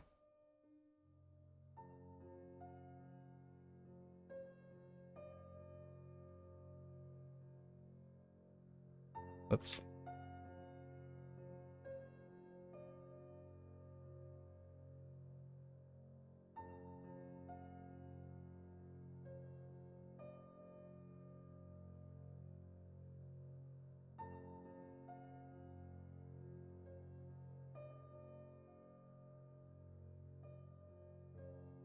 Oops.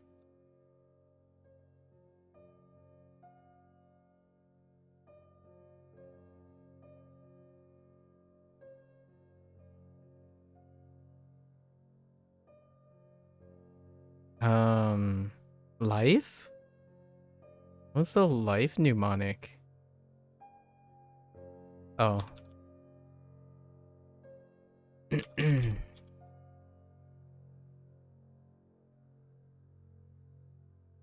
think we have more reviews because it's almost 9 local time. We have more reviews to go through. Not planned. Wasn't planned.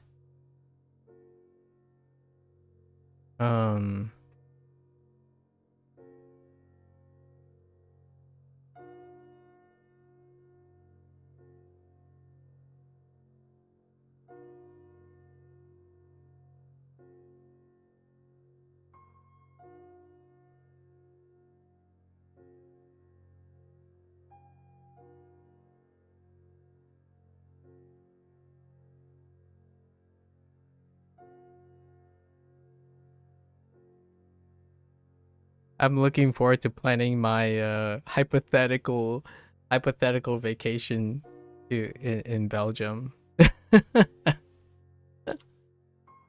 I'm gonna have to add that to my list. Add that to a list of like creative icebreakers to bridge intercultural communication, right?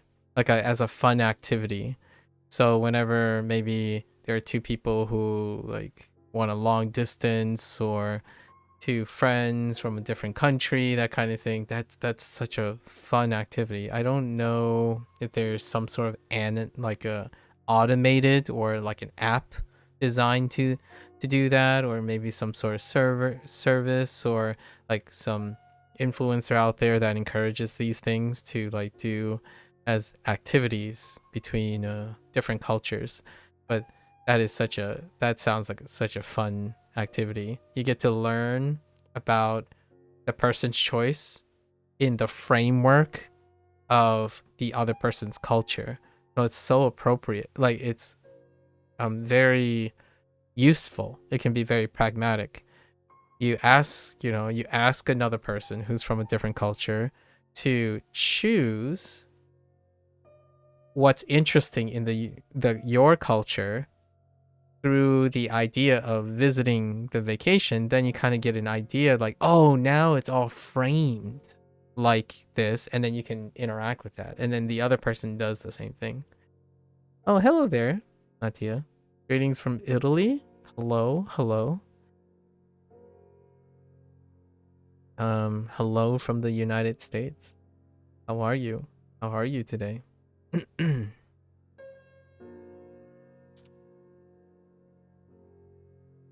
As a related note, I not sure how much you've heard me droning on just now, Natia. The last time I like participated vicariously about Italy was the program. I'm not sure if you watched the program. But it was the program with James May.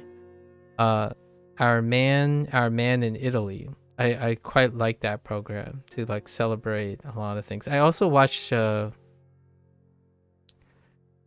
shenanigans that Alicio and Jesse comes up with when it comes to being an Italian American couple, if that rings a bell at all. I think they're very adorable. I like to experience like cross-cultural interactions through watching multicultural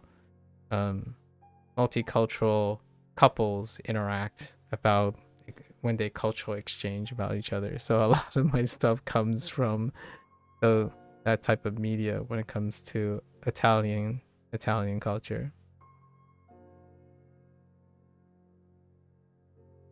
Are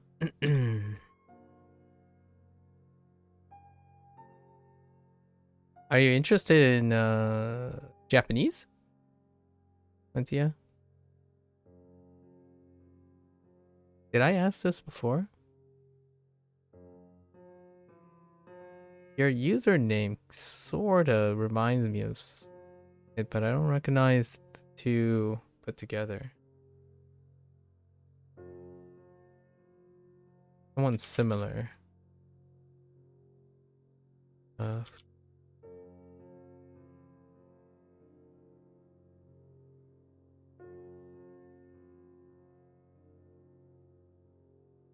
Fat and wide right after each other.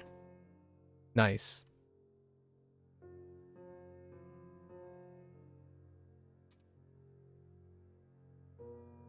Really interesting. As a matter of fact, you study Japanese at university as your second language in Italy. In Italy. Oh, that's interesting. May I ask,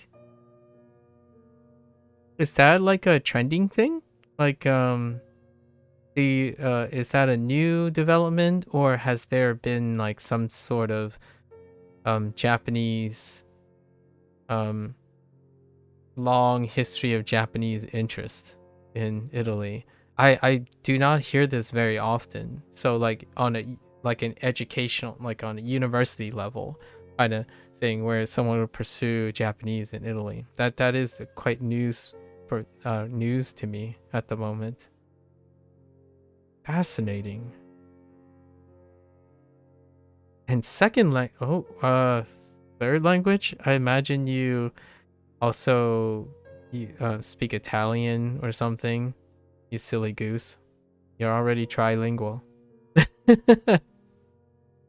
Or I actually don't know. Do Italians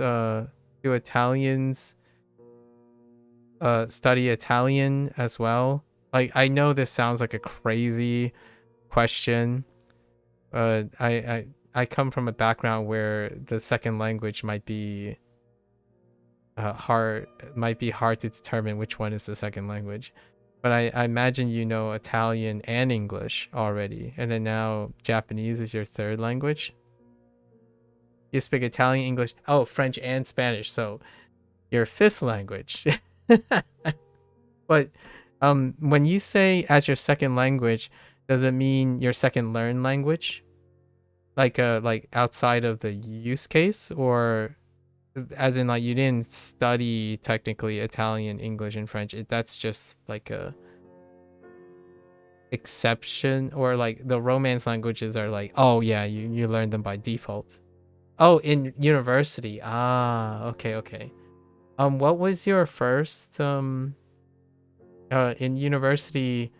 Did you learn any of those other languages in a school setting, like in a university setting or high school or something? I imagine Italian English is also something that you default because of growing up and whatnot. I'm not sure about French and Spanish, how French and Spanish works in Italy. I grew up with my first two languages were technically not the language that I'm currently using. So, however, it became my default language. So, English is my common language. However, it is my third language. It's technically my fourth language that I've ever heard and understood. You study English since elementary school. Okay. And that's where I get it. So then you acquired Italian, French, and Spanish through people and being around people and whatnot. That's pretty sweet. That kind of checks out because of the similarities. I will be trying to learn Spanish again, like reviewing Spanish mostly. My 3 years in university, I ended up studying Spanish. While French and Spanish, you start to learn them later on. I see. I learned my university language, or high school to university language, was Spanish. Largely due to the higher Spanish. I was a pragmatic person back then, so and Spanish, French, and German are the only offered languages where I am from, or where I was born and raised in the United States. So I have yet to go back to Spanish, but soon. It's sometime in March. We're gonna try to see how much I remember of the 3 years of Spanish. unpopular opinion, but I think Spanish is harder than French. Oh, that's interesting. Even when you know Italian? Interesting. That is an unpopular opinion.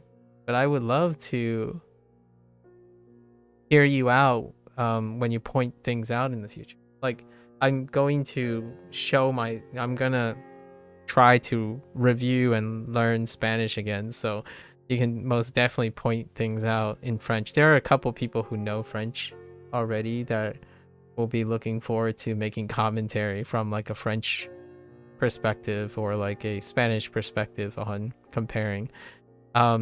Yeah, that is quite an interesting unpopular opinion. I would agree. So far from not even having any knowledge about French, and then having whatever I remembered from Spanish. Spanish, at most I was B1 before I stopped, and then due to disuse, I only know like online stuff. You know, like, hey, yep, that guy said something very inappropriate to me. Like when you're playing multiplayer games and stuff online, regularly you'll encounter Spanish. At least from my experience, I happen to encounter Spanish. The stuff that I play have people who type in Spanish, so you kind of get some retention of Spanish. The main cause is grammar, especially advanced grammar points being way less straightforward than French. Interesting. So French grammar, is it that French grammar becomes like, what about the learning curve? Is French more like heavy in the front, and then when they get to advanced grammar it's more straightforward, or is it like always more straightforward? Like it's largely more straightforward, as you said, especially advanced grammar points. So like when they both start, they're about like, yeah, you know, they trade blows, and then suddenly French kind of normalizes and you feel comfortable, but Spanish just keeps going more and more unhinged. So far I've been learning Chinese and Japanese, and how would we comparatively compare it to English?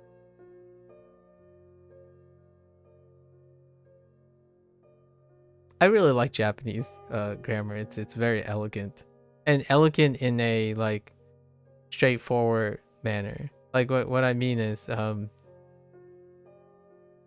maybe it's because I don't understand English grammar that well anymore. English is like a cloud now. English grammar is like a cloud. It's like a hazy cloud. Like, wait, yesterday I was describing the difference between or 2 days ago, I was describing the difference between nationalistic and nationalism, right? And I'm like, well, nationalistic could be a noun, but then it would be more of a feel of a noun because it's a predicate adjective. And I'm like, is that really a predicate adjective where the helping verb is being used to convert nationalistic into a predicate adjective, which may seem like that is nationalism, which nationalism is a noun, for example. So all of these discussions are happening so much more often now that I'm learning a language again, and it's been fun. It's been very, very fun. We're strangers, so I wanted to introduce myself as a preface. I like confusing things. I like grammatical advancedness and nuance, largely because it keeps me intellectually stimulated. So whenever someone says harder, I don't really empathize with difficulty, but I also find it very exciting that is something that to look forward to. The main okay, yeah, French is harder to understand at the beginning since it's a new language, but then it becomes easier until you hit subjunctive. Ah, the subjunctive. I don't know anything about French, so unfortunately I can't make a comment. However, I do have to admit that in the English, right, when it comes to English, like the colloquial English, if you evaluate the native English speaker these days on the internet, I do not think anyone can confidently, and not a lot of people require an execution or practice of using English subjunctive. Why is that the case? A lot of times is largely internet normalizes on a indicative voice most of the time, because you're being told what is and what is not most of the time, right? On YouTube videos, media, journalism, rarely do they execute or use the subjunctive anymore in English. The subjunctive creates, what should I say, the political feel, and that political feel does not create clarity and or sharp ones and zeros. So the internet, when it comes to English, like the purveyor of English, the subjunctive is hardly something that's used. For myself, when I'm speaking, I use words like hardly, rarely, most likely. It's fairly agreeable. Indicative, yeah, English is most definitely just an indicative language now. Like online, right? Online. However, if you start speaking to, say, someone like myself, when we have to talk about perhaps certain technical aspects like academia, politics, religion, or you happen to come across specific topics with experts, like those who do not spend most of their time online, they are more than likely to use the subjunctive, like what I typically use, right? Typically, sometimes, maybe, collectively, overgeneralization, perhaps finding things disagreeable, perhaps is a word that I feel has fallen out of favor. So most of the time when you talk to online people, in English, they would say, this is the way. That is what is happening. This is true. That is false. I am right. You are wrong. That is wrong, right? Those are pretty much like makes up 90% of the indicative voice in English. However, when you leave and participate in professional occupation, which typically is not demonstrated online because content creators typically use the indicative voice in order to be straightforward, right? Straightforward. The subjunctive is typically more nuanced and tend to be verbose, quite substantially verbose, arguably, debatably verbose, and they tend to sound politically agreeable, right? When you listen to a politician, that's something of a stigmatized position in the United States and on the internet. So typically the indicative voice wins. When you're thinking about the subjunctive, you're thinking about politics, talking and circumventing potential clashes and conflicts of interest, and you ultimately end up sounding perhaps like a businessman or someone that is more or less suspicious or have ulterior motives, perhaps. And that is usually why I would say there is a natural stereotype to indicate that English is likely to be an indicative language, largely due to the average user not using the subjunctive or typing, and journalism do not write in the subjunctive anymore. Typically, back in the day, the subjunctive was far more trendy to use for political and public publications. If I'm being honest, I really enjoy not always having to conjugate verbs in English. While Italian, French, and Spanish is way more used. Yeah, the subjunctive. I like Spanish subjunctive. Not the conjugating part can definitely get used to. And in English, you don't. I guess you usually use adverbials. Like you use like modifiers as opposed to conjugation in order to elicit subjunctive. Yeah. Yeah.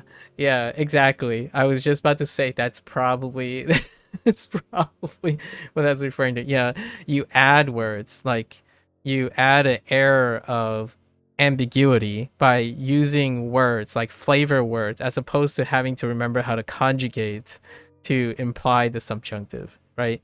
Like implications, potential, possibilities,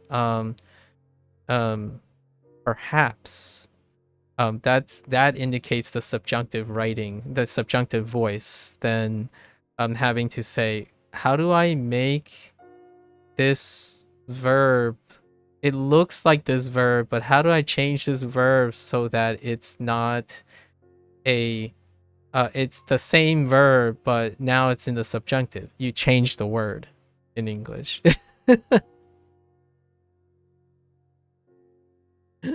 You change the word. The word ends up changing entirely. So it's kind of refreshing. I totally get what you're coming from, especially when I learned Spanish subjunctive for the first time back in college. I'm like, oh, so now you have to conjugate to change the voice. I'm like, oh, okay. It's felt. I'm not sure about Japanese actually. Well, yeah, I would say you probably have to still conjugate in Japanese in order to get that really good subjunctive feel. Italian and Spanish have some conjugations that English doesn't even know. Yeah, agreed. Yep. Yep. I think when it comes to like subjunctive, English is far more dictated by diction. So a person can often elicit the subjunctive most of the time through diction. So I see it more as a voice, you know, the overall feel of the word choice and the diction. Going and indicating and stating a fact and constantly making straight statements would more or less make it more indicative. And then sounding unsure but intentionally unsure like, you know, with intent, it's different from sounding like you're confused and you're not. It sounds more, it's like a little bit more malicious when it comes to English. It's like, here's one that is fairly popular that is not due to the consequences of understanding the subjunctive in English, but more became a trend. When someone tells someone, I don't disagree with you, it's like a mix of the indicative and the subjunctive voice. So like, I don't disagree with you. Now you start thinking, so you don't agree with me, but you also don't disagree with me, right? Is that what you're trying to say? Or are you saying you agree with me because you don't disagree with me? So, but it's still in the indicative, right? It's still indicative. However, it's closer to the subjunctive. Closer. For example, in Italian, we call it passato di remoto. Oh, I'm using Japanese right now. It's an action done way back in the past. Oh, interesting. An action done way back in the past. You have to indicate that. And it's recognized by the use of time markers. I see.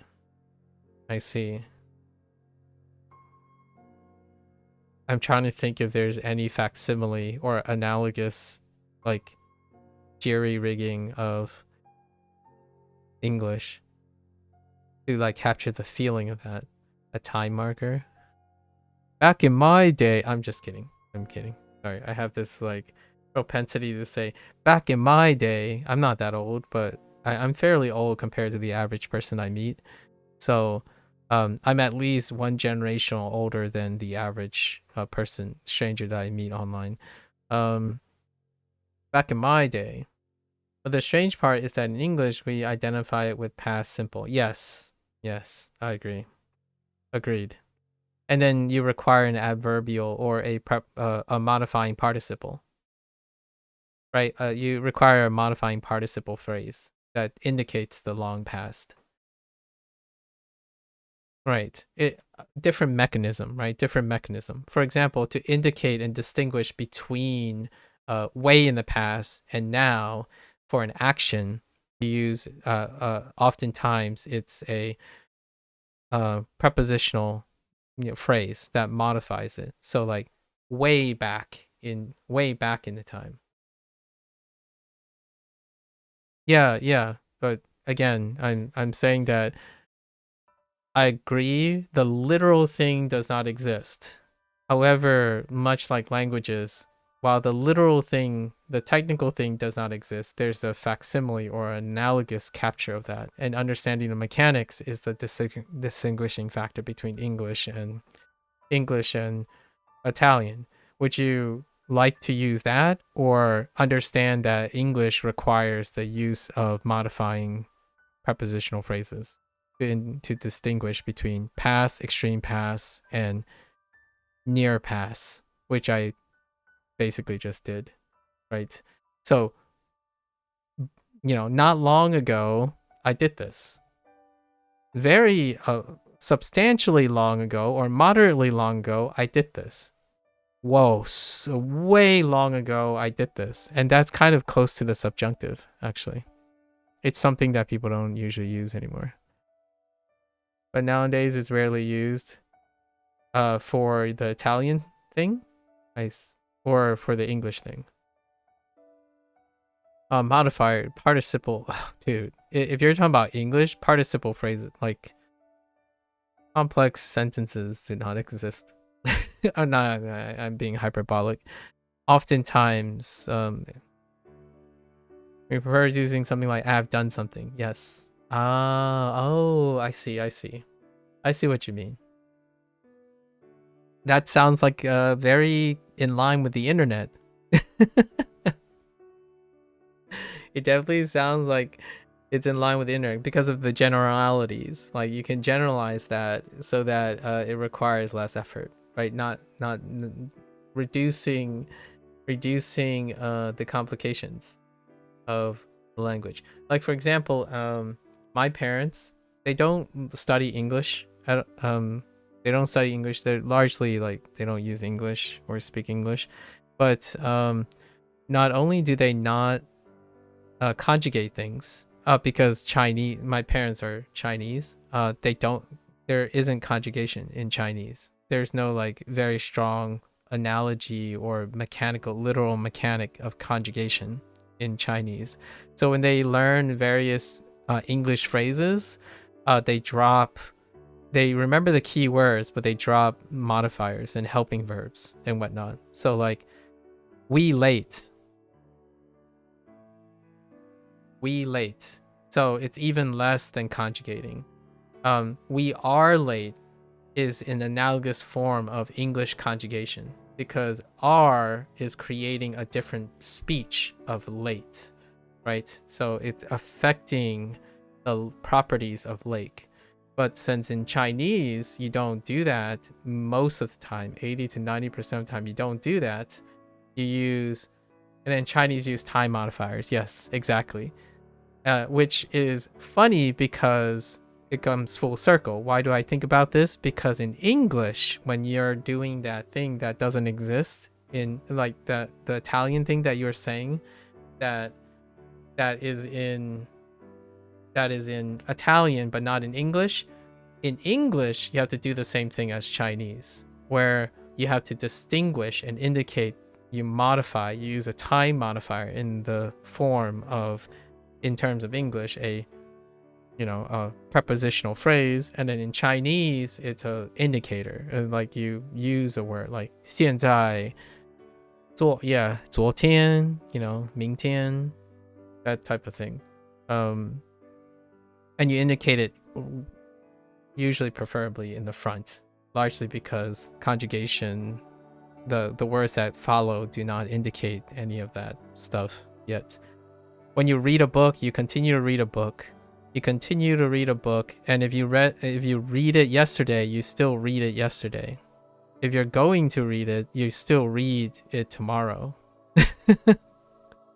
You read it today, you read it yesterday, you read it tomorrow. You wanted to write 昨天? Yeah. So, you're familiar with Chinese too? What is this? Are you interested in Chinese and Japanese? How many languages are you rolling here, Mattia? And you're in university, so that's relatively young still as well. Actually, may I ask, are you going to university for some sort of language-related career? Like something that you're able to apply your multiple languages, like maybe communication, some form of communication. You like to always learn some words from every language? Ah, okay. Do I like to learn words from every language? I guess I'm in between. You would love to work in Japan, I see. Does Italy have some sort of like an analogous JET program like the United States have, where they have like a open relationship where people who are educated in university are able to hop on the program to do like an exchange in Japan? I'm not sure if you're familiar with this, if you come across this on the internet, but in the United States, there's like I would say, government-related program that deals with exchange, like cultural exchange, and it's called the JET program. Oh, you can do exchange? I see. So is that a little down your track for Japanese? I think I've met a couple people who are interested in their own respective countries' exchange programs. They are really common in Italy. Ah, I see. I'm not entirely sure if I know anyone. I think you are the first Italian that are very vigorously in deep for for the Japanese language. There's a French student that is also interested in the exchange program, but they are interested in Chinese. And then we have a lot of students. It goes with the territory. By the way, as a background, I am no longer a student, nor do I work professionally. I used to pursue academic science, so now I am no longer. I am very much the post-doctoral period, like post-postdoctoral period. So after the post-doctoral period. And I just do whatever. I learn whatever I can. Language learning was something I put off for many of my years, because in order to divest my time, it would require me to take time away from the rigors of academic science, which stole my heart in the first place. Yeah. Now I'm visiting language learning because I have the privilege of language learning. However, I've been listening to Japanese since I was 5. And most of the languages that I'm going to use is pragmatic, as opposed to empathizing with the need to learn some words from every language. The languages I speak of comes from my life's experience. So I speak Fujianese at home with my folks. That's our preferred one. That's a dialect of Mandarin. And my exposure is Mandarin and Cantonese, largely due to my parents. And then my first acquired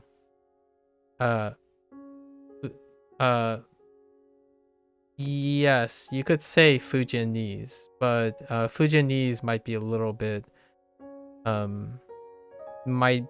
misleading, because Fujianese might be different from Fuzhounese.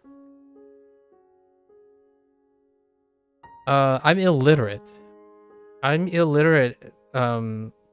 Until last year. So now I'm reading traditional characters and simplified characters. but that wasn't true if you rewind it 200 days ago. Like most of last year, I was reading simplified, and then recently, I've been looking at traditional characters, like through online interactions and apps. But Fujonese, I don't quite like the Fujian designation, because Fujian is a larger province. And Fujian includes like Hokkien, and Fujonese is not Hokkien. You listen to some Fujian dialects and it's completely different. Yeah. So the Fujianese can be referring to two separate dialects. I don't speak Hokkien. Hokkien is the bigger, arguably the one that most people refer to.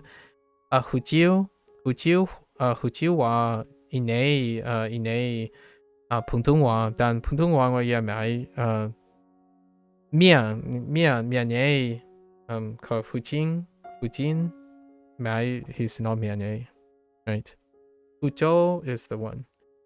It's spoken in Taiwan, if you remember. Hokkien is, yes. Well, more Hokkien, yes.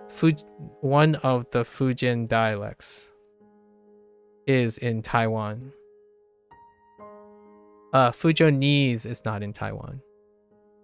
So if we discussed this a couple of times. I've met a few Taiwanese people online. They're more common than like Fujonese people. Like if you met a Fujonese person like myself, it's probably an American. Americans have a large immigration. Does Taiwan have 5 tones? Taiwan's Chinese have 5 tones. Yeah, I'm not sure if their Hokkien, their Fujian dialect has more. Fujonese has 8 tones. Fujonese has 8 tones. Mandarin, standardized Mandarin has 5 tones. Yeah, I tried.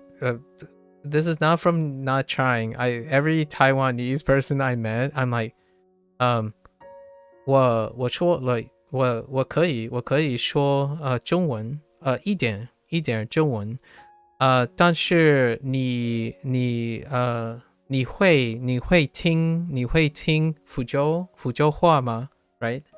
And then I would say like 你知道我那在福州话你白我讲什么吗？ Right? And usually it's like nope. It's like nope. it doesn't work. So oftentimes now I would use 2 different designations. I would say Fujonese as opposed to Fujin. Cantonese, you think you have 9? I am unsure what the formal Cantonese. Yeah, Cantonese tend to have about the same as Fujonese, but I think Fuzhou is one of the highest number of tones.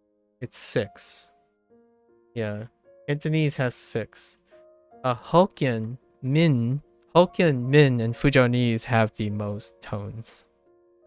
But usually because they're notoriously known for being an adjustment for like standard Mandarin speakers.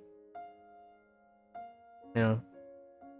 And I'm illiterate, by the way. So I'm illiterate in the Fujonese is not really taught as a written language. And then since I'm not born or raised in China, and especially in Fuzhou, in the Fujian area, my parents are the only source of Fujonese.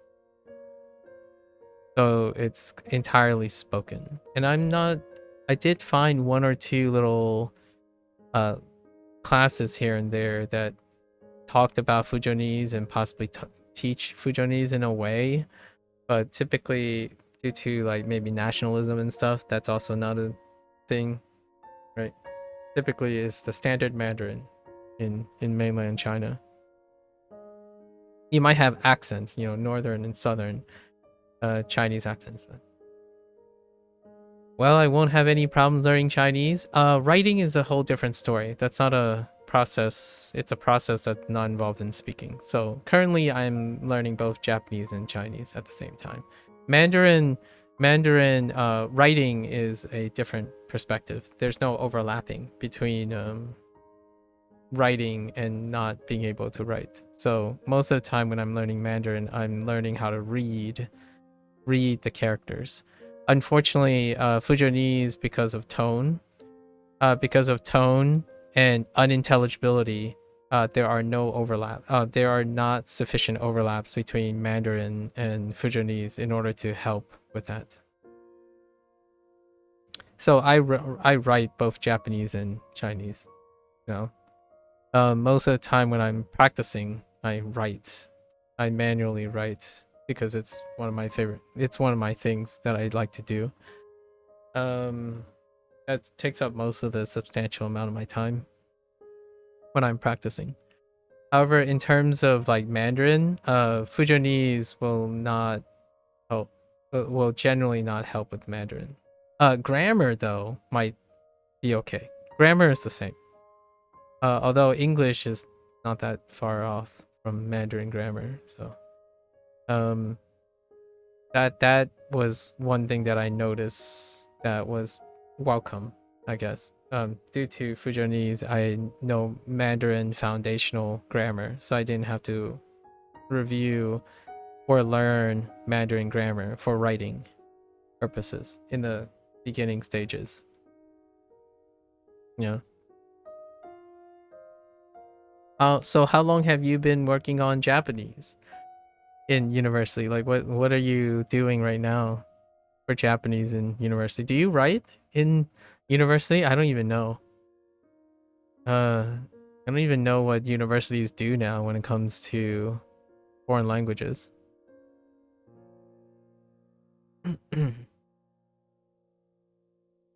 I'm 37, so we wrote when I was growing up. There was a lot of writing. In fact, word processing was only barely normalized by the time I was in university. They still can accept written submissions. So they make you write a lot. Okay. That's kind of neat. Sorry. Lately, I've encountered plenty of students. Plenty of students who like don't are indifferent. They're indifferent to writing because they usually type most of the time now. So word processing and whatnot. It helps you memorize kanji better. Me too. It breathes new stories. Personally. Okay. So it's yeah, thanks for sharing, by the way. You seem to be really into language, so I hope you get a chance to. It's your first year in university, but you've been studying Japanese for about 10 months. Very nice.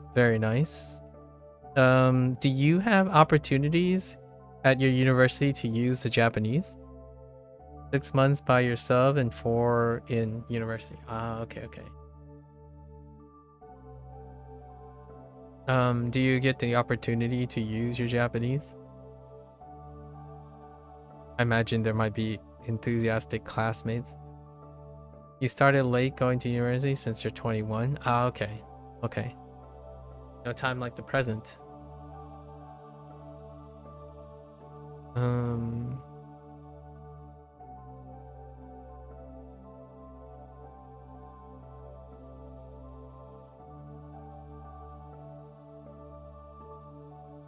Oh, okay, so you have Japanese internationals as teachers. Very nice.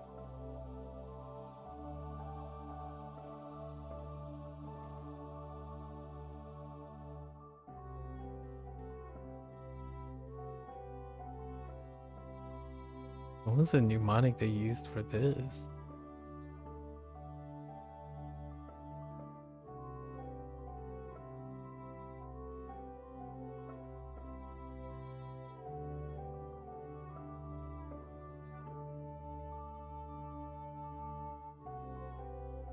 Oh.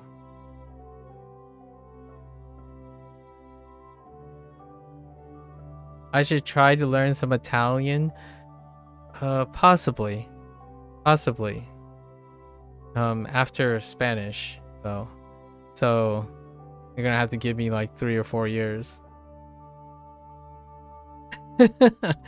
I have interacted with a bunch of Italians using like Spanish as a bridge way back, but we have to go over Spanish again.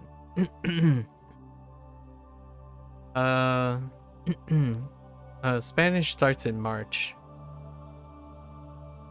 so obviously language learning is a very long process, so I would probably wait for like a year or 2 years before another 2 years before I consider another language.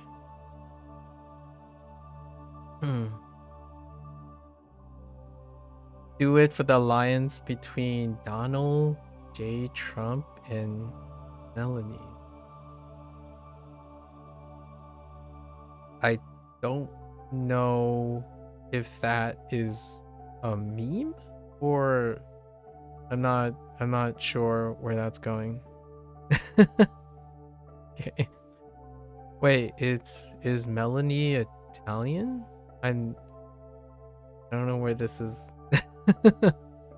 I don't know where that's coming from. Oh, okay, she's the Italian premier. Okay. I see. Fair enough. Yeah, like the president of the Italy. The closest Italian exposure that I have was after I graduated from 4-year college, after I got my bachelor's in science. I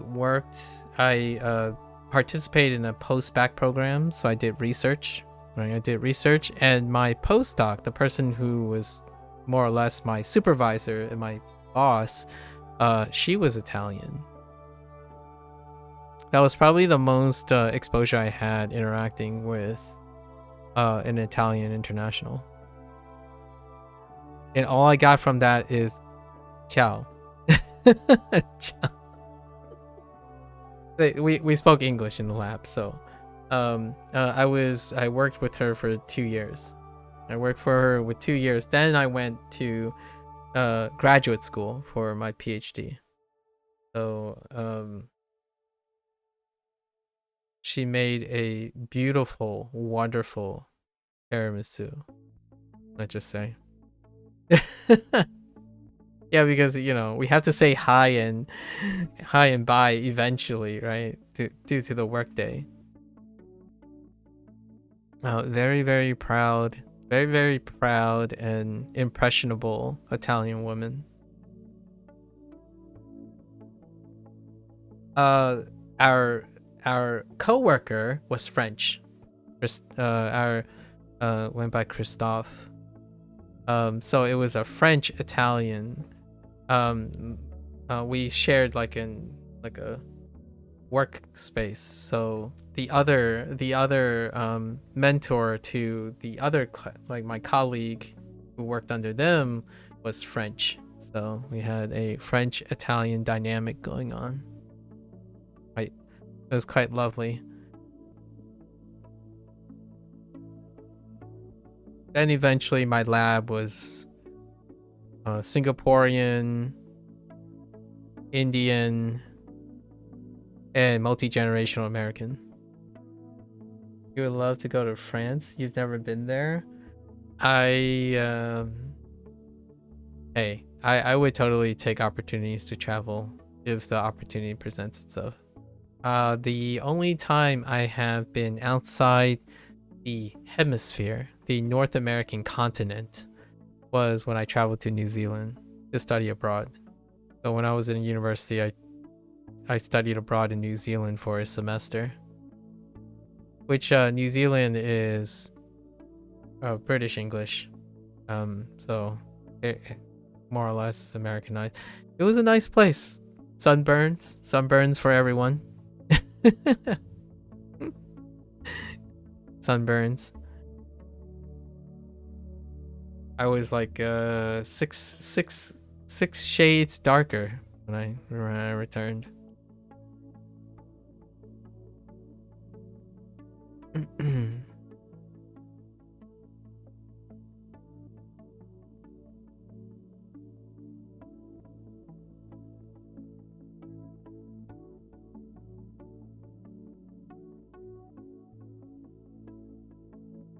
Yes, I said British English, not British accent. Kiwis have a variant from Australian, and then usually our classes were made up of British, Australians, and Kiwis.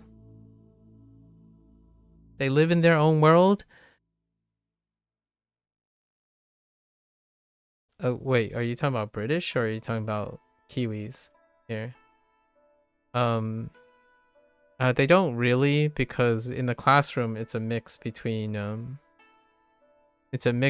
people of Maori or Pacific Islander, and then British, and Australians and Kiwis. Australians and New Zealanders live in their own world. I can kind of see that impression from a foreigner perspective. When I was living there, it was a little. We looked at Samoan and Aborigines, which is Maori culture. So different seasons. Yeah, they certainly have different seasons. Unique animals. It was one of the islands. We learned about what the island was before the colonization of New Zealand. It was an all-bird island. Only birds. Probably very similar to what Hawaii was before the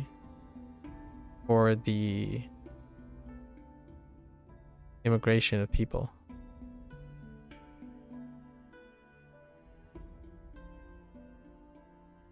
Yeah, Maori was interesting. We got to go to some villages, watched a rugby game with the All Blacks. You know, your viral display of the haka, right? Gotta get in a haka performance at least. Okay. And then talked about like the connection with like Samoan culture and whatnot, the Pacific Islander culture.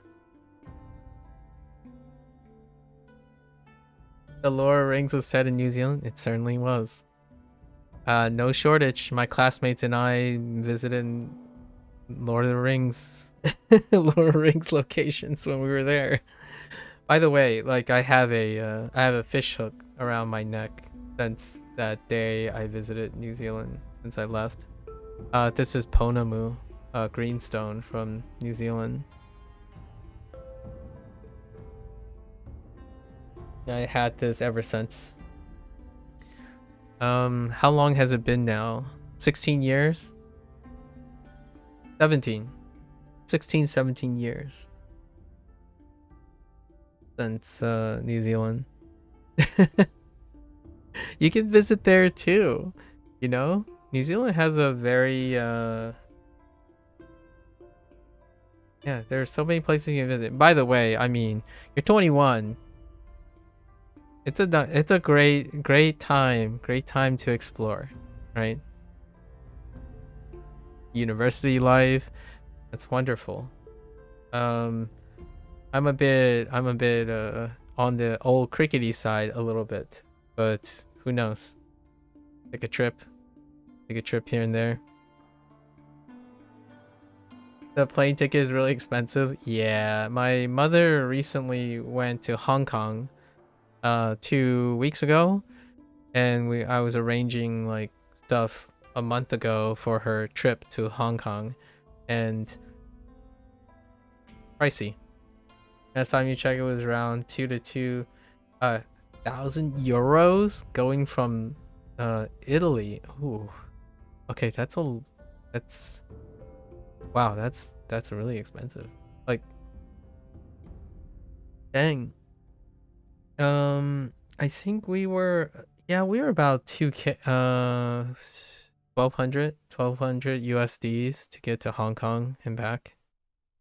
My mother's trip. It was planned 1 month in advance.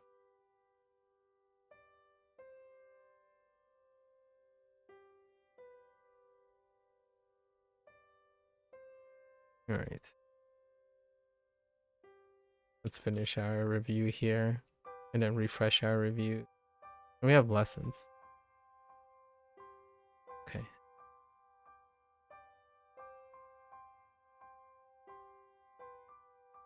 Yeah. Yes.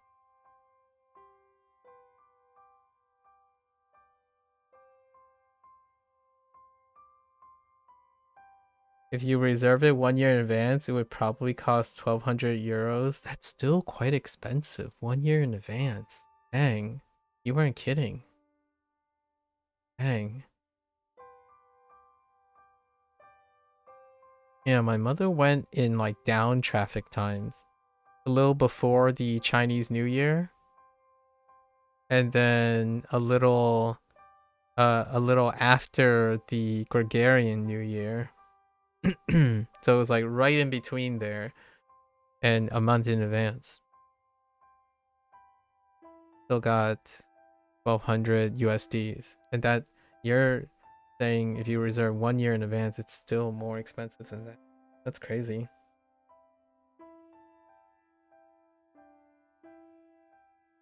May I ask what got you in? Why Japanese? It's because for Italy, New Zealand's on the other side of the world. Oh yeah, that's fair. Yeah, that's fair. Either way, yeah. That's fair.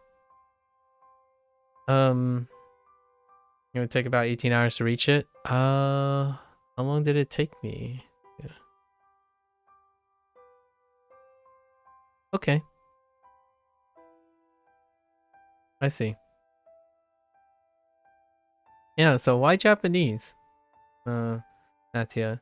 What is your relationship with Japanese? What motivates you?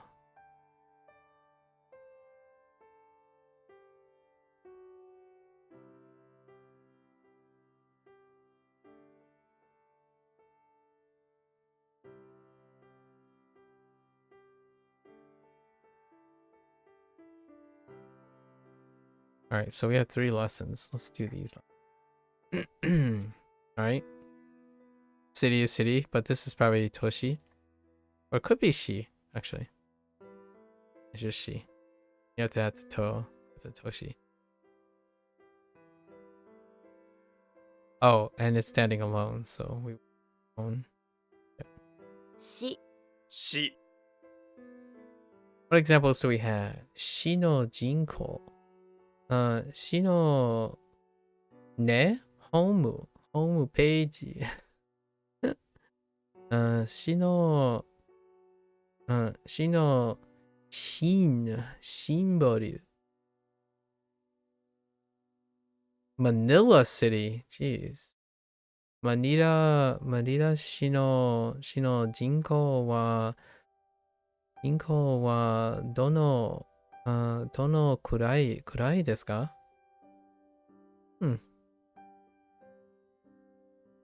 Shino website? Oh my gosh. Shino no check out no watch it. Oh my gosh. Web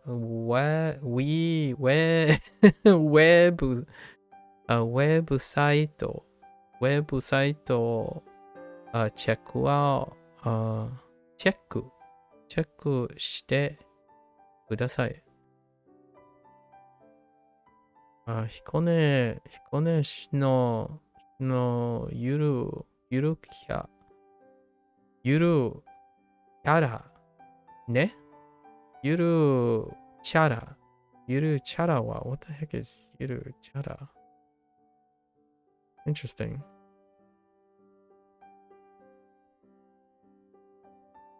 Hikon. Oh, Hikonyan.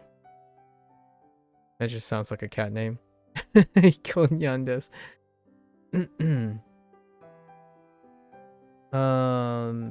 Let's see. You own a pizza business, and one time a Japanese tourist came and said I should learn some Japanese. So I started out of curiosity, but you fell in love with the language. That is a really cute. That is a really, really cute story. And you own a pizza business. I have to say, an Italian person owning a pizza business.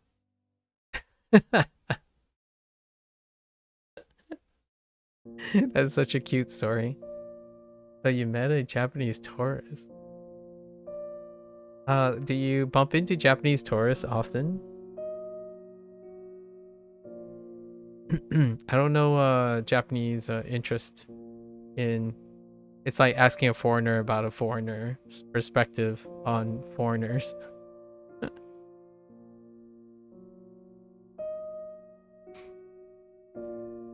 Municipal. Okay. So I guess I know the onyomi. So shi and ritsu. Shiritsu. I mean, shiritsu sounds okay. The city stand is municipal in nature. Municipal means of or relating to a city or its governance body. Yeah, this vocabulary means just that or just city. City is fine too. Yes. Municipal is also. Shiritsu. Jukugo. So we use onyomi. You rarely see Japanese people in Italy. Oh, so it was a rare occurrence. There are way more Chinese people living here. Yes. Yes. Indeed.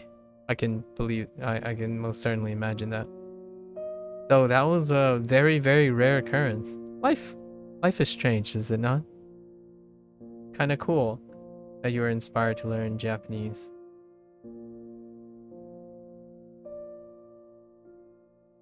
Shiritsu. Shiritsu. Shiritsu. Shiritsu. Shiritsu to 上官. Ne? Oh, Toshokan. Oh, yeah. Not used to seeing katakana for that. Hirakana for that. Yeah. Shiritsu Toshokan. Shiritsu Daigaku. Not used to seeing Daigaku written in kana as well anymore. Shiritsu Byoin. Hospital. But you can say you really respect Chinese people. They are some hardworking people. What is that? So you said there are a lot of Chinese people living here. What do Chinese people do? May I ask? May I ask? Can you give me some anecdotal observations about Chinese people in Italy? I don't actually know. So I haven't really gotten the opportunity to ask. 私立プールは3ドルで入れるよ to get into the municipal pool. $3. 私立のインタナショナル、インターナショナルなるスクール、oh my gosh, スクールはあまりない。There aren't, oh, okay. 私立のホテルはこのエリアにありますか?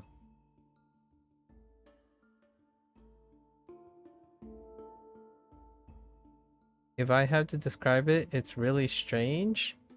They usually own private businesses. That sounds fairly expected. They work nonstop? That sounds like a very relatable outside look. But they are so fun to talk with. That is also a very what I gathered from my father's experience, my parents' experience. My parents were private business owners too. They operated restaurants.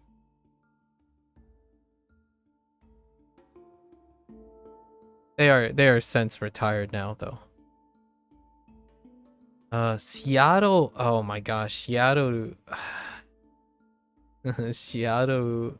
Seattle. Seattle. Seattle. Seattle. Oh, I wonder if Koichi is from Seattle or not. If Koichi or Viet lives in Seattle at one point. Yeah, restaurants, a lot of them. Also bars. Yep. Sounds very reasonable.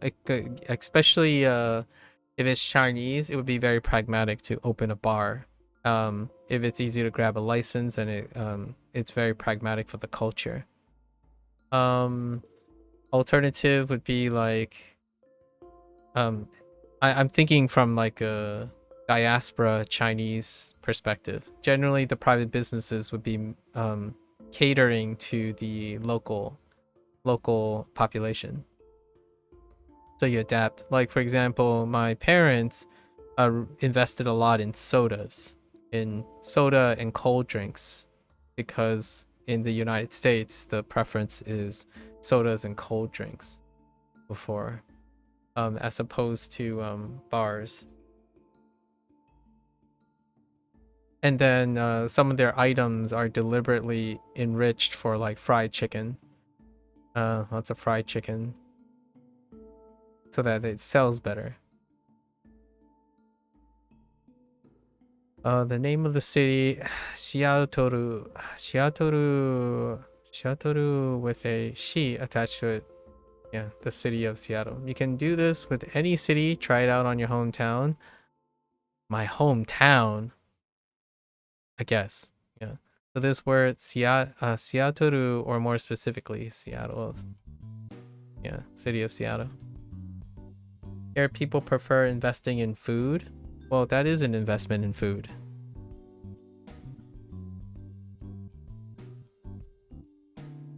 Or typical beverages, yeah. But yeah.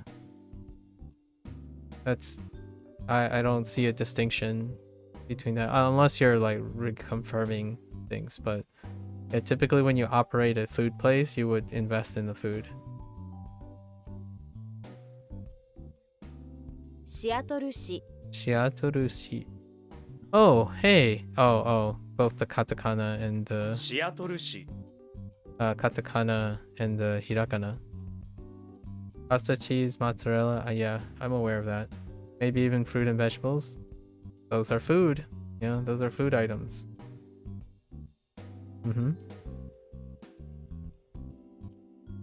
Seattle 市にある。Seattle 市にいる。Intriguing. Okay, and Seattle に住む. Yeah, haven't used sumu in the casual form. Yeah, I can imagine. Lemons, orange, lots of local ingredients, which would check out. 今はシアトル市に住んでいます。Yeah, 住んでいます is typical conjugation. 私のお母さんはシアトル市でソーダ待ちました。ソーダしました。ね? Oh, grow up. 待ちました。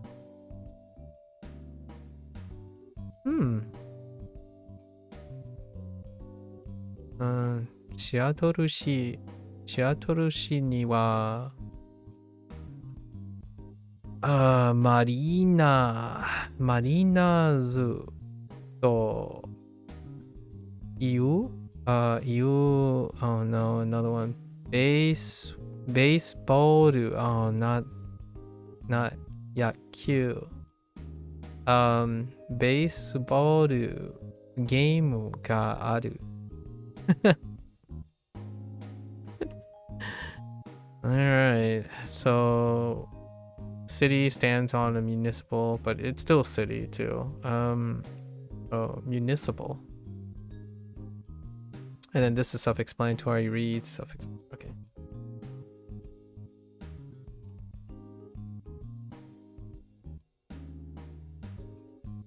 地立。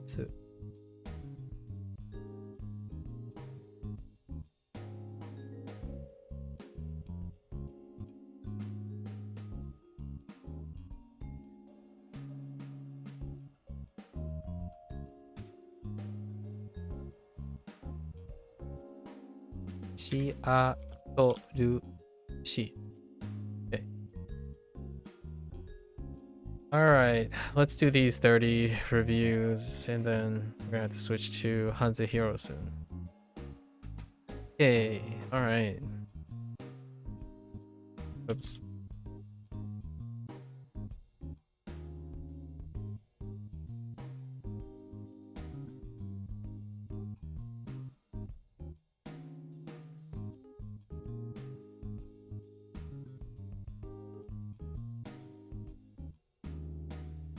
Ne? Oh.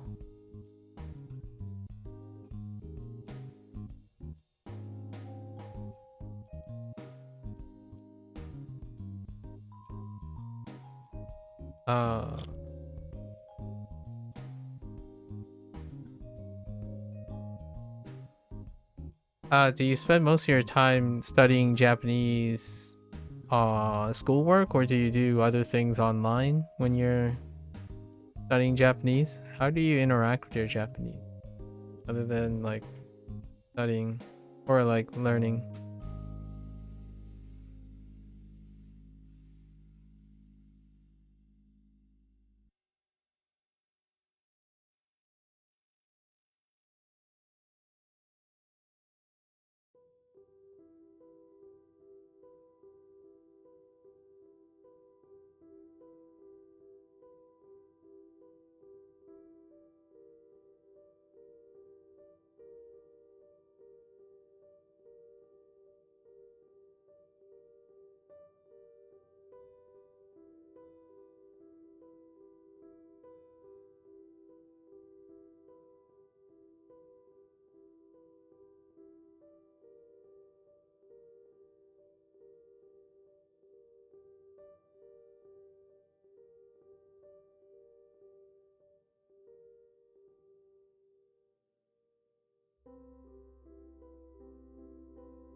So if you're correct, right?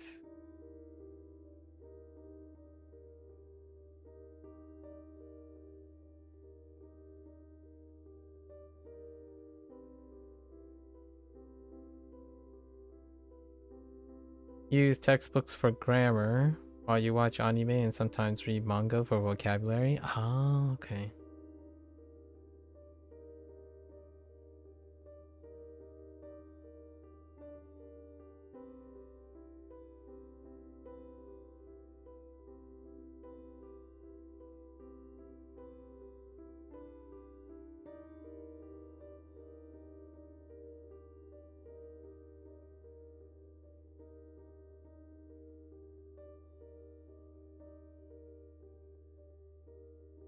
Oh, it's a little bit of a weak one.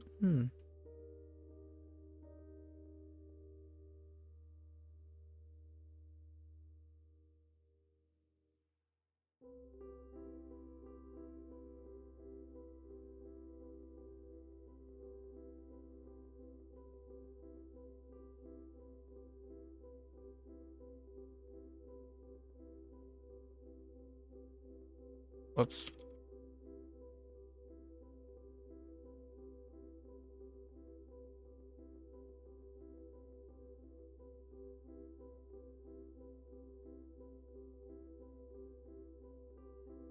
Technically, for kanji, you should learn them in university, but they only teach around 220.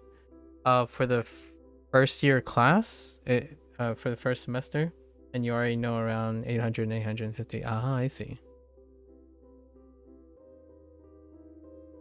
Yeah. Good review then. Good review.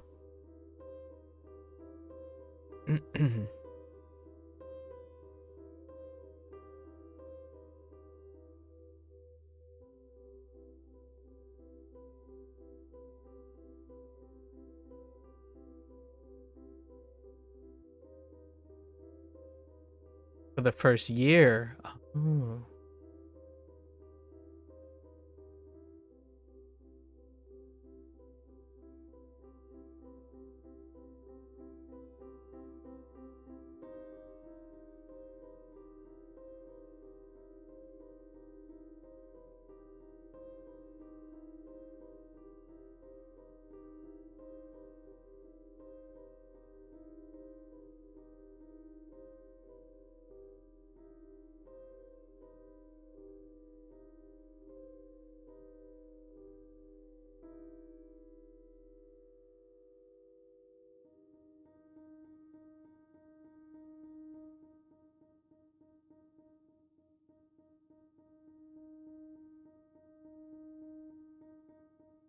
They teach N5 and N4 grammar, I see. In the third year is around N3 and N2. Wow, that's... Okay. So then the second year is bridging. That's quite a lot of coverage in 3 years. Nice.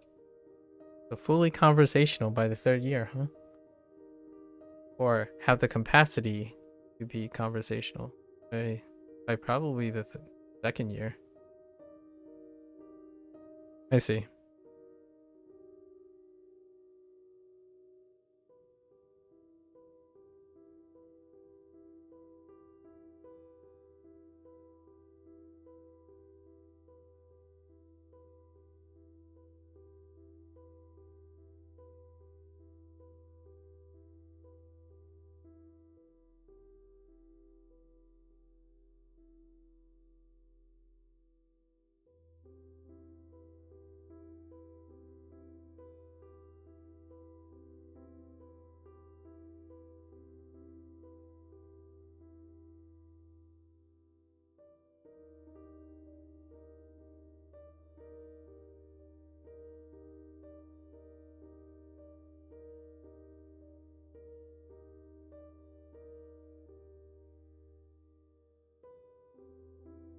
You think at the end it will be more N3?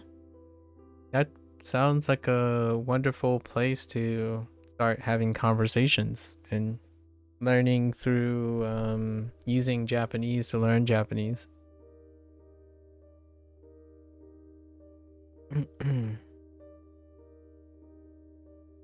uh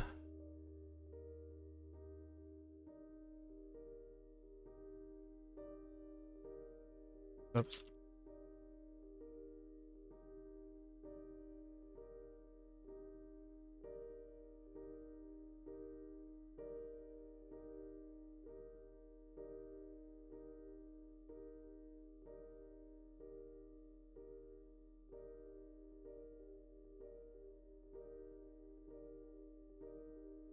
Well, lessons. Oh no, we're falling behind. Okay.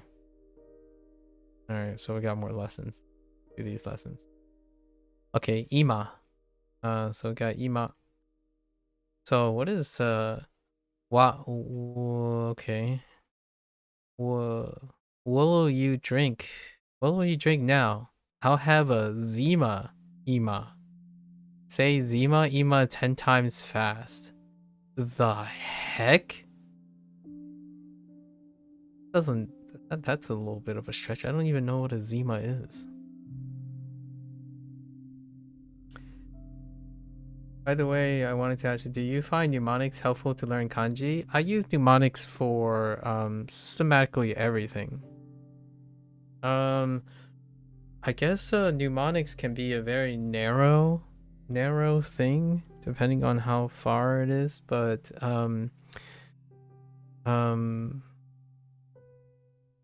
my way of remembering and integrating information deals with mnemonics in general.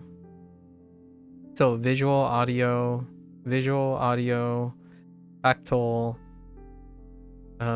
integration, as much as you can get from the mnemonic is typically how I remember most things. Yeah, not a spry kid anymore, so I don't typically rely on rote memory alone. The older I got, the more likely that I would use mnemonics. And mnemonics can come in a form of an entirely developed story. So generally speaking, I don't think there are material that I remember in isolation. There's very few abstractions that I don't contextualize myself.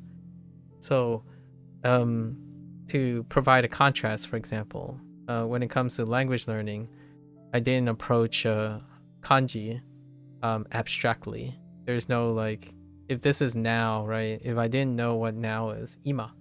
If I didn't know what ima is, what this looks like is the mnemonic for me. So I tend to leverage most of my previous experiences with whatever I'm learning. So you could kind of say mnemonic is not considered something as an option. It's a default. So if I have to remember like the details that we talked about today between you and me, I've already developed a mnemonic for how I can remember some of the details for the future. Like how Italian crosses with your story about when I ask you what motivates you in Japanese, and you mention about operating a pizza business, and you've encountered a Japanese tourist, and that inspired you to be curious about the Japanese language, and then you fell in love with the language. That would be a mnemonic for your name, your username right now. I tend to ask questions to form mnemonics about people.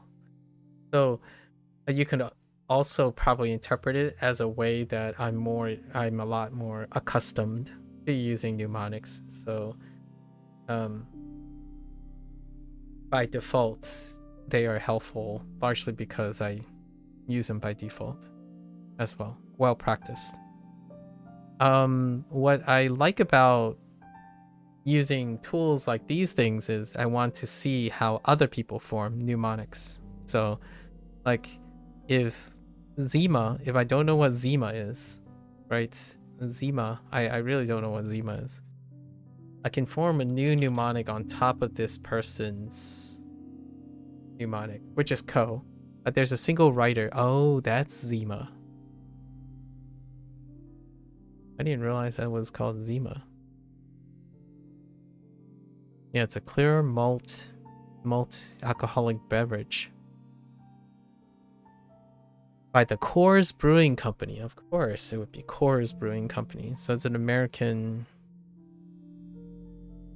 It was named after a town in Russia.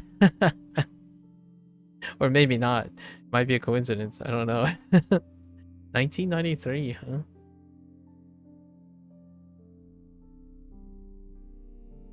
Yeah. The way I remember most of my details about people, like when I have conversations and I wrap around conversations, they're largely painted in a mnemonic. Kind of a mind palace thing. I think this is a very popularized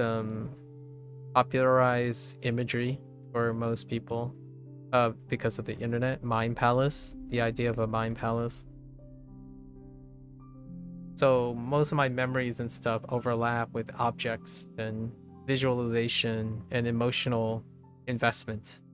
So asking you about Japanese and asking you about Italian, your culture, and like your background and university, they're all important to me, while they are also important to you, or at least I try to get to know you a little bit. University life and academics is very important to me. So anything that I ask you about your university life, your academics, your cultural background, they tend to be already contextualized as mnemonics for me. So then I have less of a time. I spend less effort trying to remember the details about you for the future. Like maybe we won't speak for 2 or 3 months. It would only take 1 or 2 of those things to trigger the mnemonic, and then that mnemonic then would give me the rest of the details.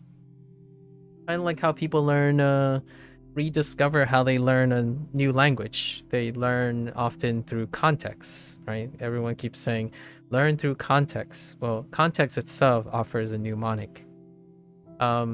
When people require context, it also means that they are unable to create mnemonics. However, if they're provided context, it can be a starting point for their mnemonics.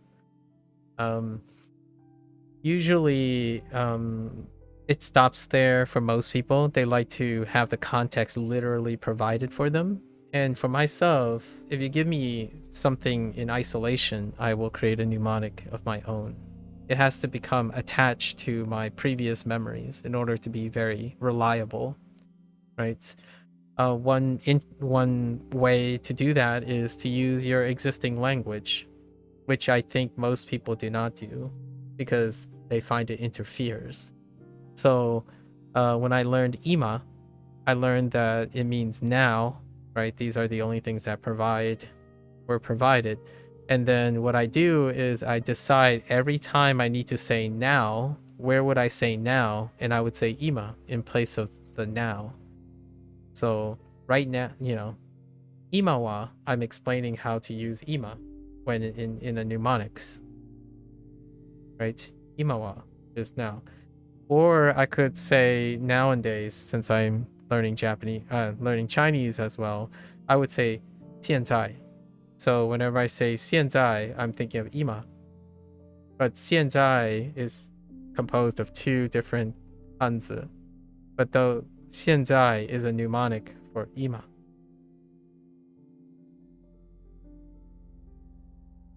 And then it goes on and on, right? You try to find as many connections with existing memories that you have. So for me, I use multiple languages to learn things, to learn the language. I disagree. Not that other people have data against me or something like that. I'm sure this is an unpopular opinion, but I do things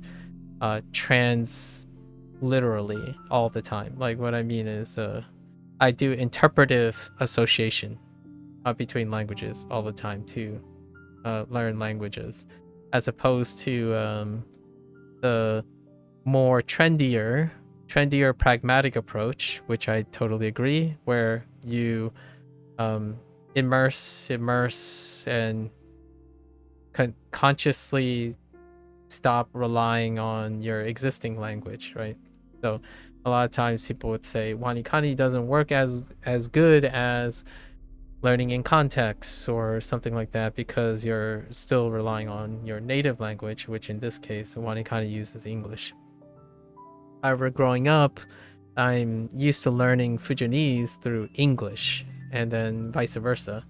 So most of my life I used hybrid language, cue the Spanglish and Spanglish, Chinglish, every form of glish you can think of.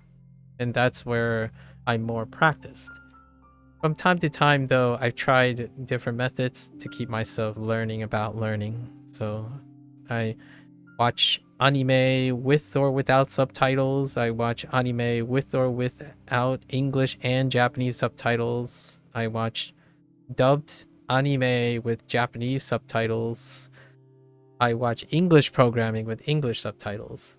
So you just try different things, attach as many different experiences with each other to increase the amount of mnemonics you can build or creativity you can build. 新年 yeah. Wait. 年 Ah. Yeah. Oh, oh, the snake. That's snake. 十年. 十年大指. You're the snake indeed. You're the snake indeed.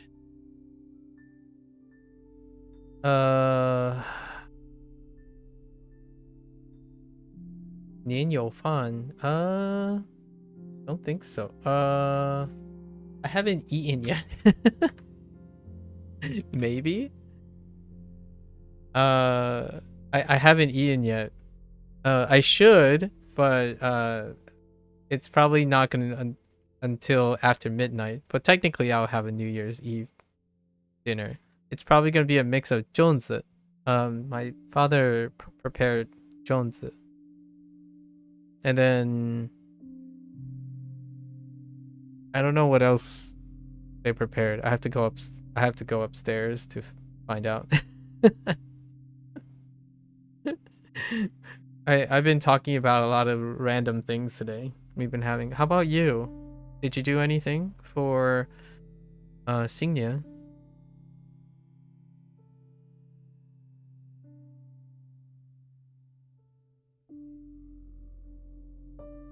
今 Going up. 今の人. The person we just met. 今の人. Oh, interesting. 今のシシュシムシシュシシム Oh no, tsutsu no shishu. Oh my gosh, shishimu. System sucks. 今の子。今日本にいます。今母にメールしてる。してるところです。してること。とこ。ね Wait, メールして。That's texting, yes. And then してると。Yes. And then フォローです。今のジョーはとても優しい。Fair enough.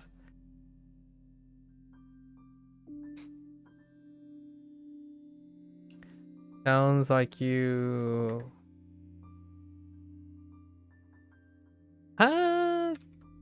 sort of. We don't kind of distinguish between the two. We eat whatever is available. But yes, what is it? 端午节. 端午节. I know that 端午节 typically is when you consume 粽子, but it's random. So like this year we consumed lobsters instead. We had 2 lobsters yesterday. So ginger scallion lobsters, the Cantonese dish.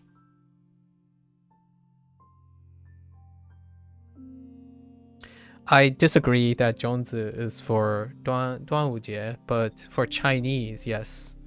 For Chinese people, I guess.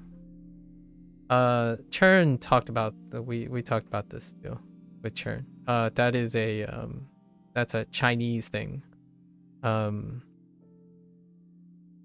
That not all Chinese, quote unquote, Chinese people in the United States do that. Yeah. You have a dinner with your Chinese friends? Ooh, what did you have? Oh, you should go since it's 4:30 in the morning. Yeah, catch you later. Mata ne.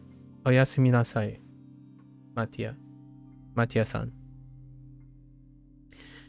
Yeah, we just eat whatever is available.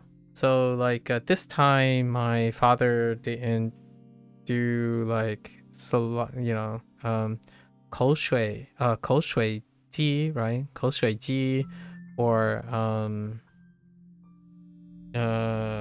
roasted duck, right? Kaya, no, Kaoya, no? Actually, what was roasted duck? Kaoya, don't know, Kaoya, or fish. We typically have fish every day, so there's no special fish. It's fish every day. Yeah. Not this year though. Not this year. Sometimes we do like huoguo, standard huoguo. Not this year either. Usually when my sister's visiting, we would do something like that. So it's whatever is available.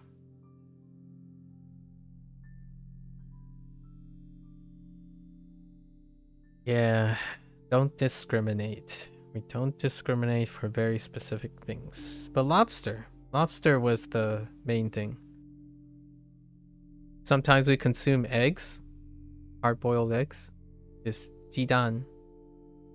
You had huoguo and churro. No, fire meat, barbecue. Is that how you say barbecue? Oh yeah, okay, cow roll. Okay, I'm like, that looks like barbecue, all right. Cow roll. Neat. I didn't realize that translates directly to barbecue. Nice. That sounds like a lovely, lovely dinner. I was here all day, so maybe tomorrow. I was here all day. Kyo. So we have kyo. How do you explain kyo? 今日 Kyo. The reading for this word is a complete exception. Yep. Today, the word itself is incredibly common and useful. When you think of today, think about what you have to do today for work. You have to work in one of those mall kiosk. Dang. Kiosk. Oh wow. Okay, just think about how sad you are that you have to do this today. What a crummy day. It's sunny outside and you're stuck in a mall manning this hermit crab kiosk. Note, this reading mnemonic is pretty far from the actual reading as far as reading mnemonics go. Use this to get yourself close and then use your own brain grapes.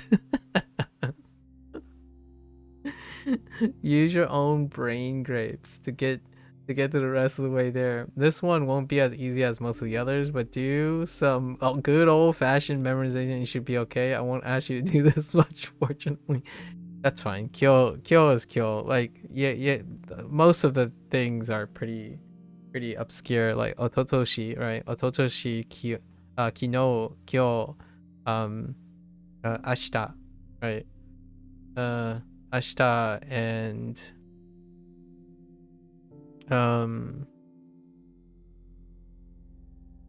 ne?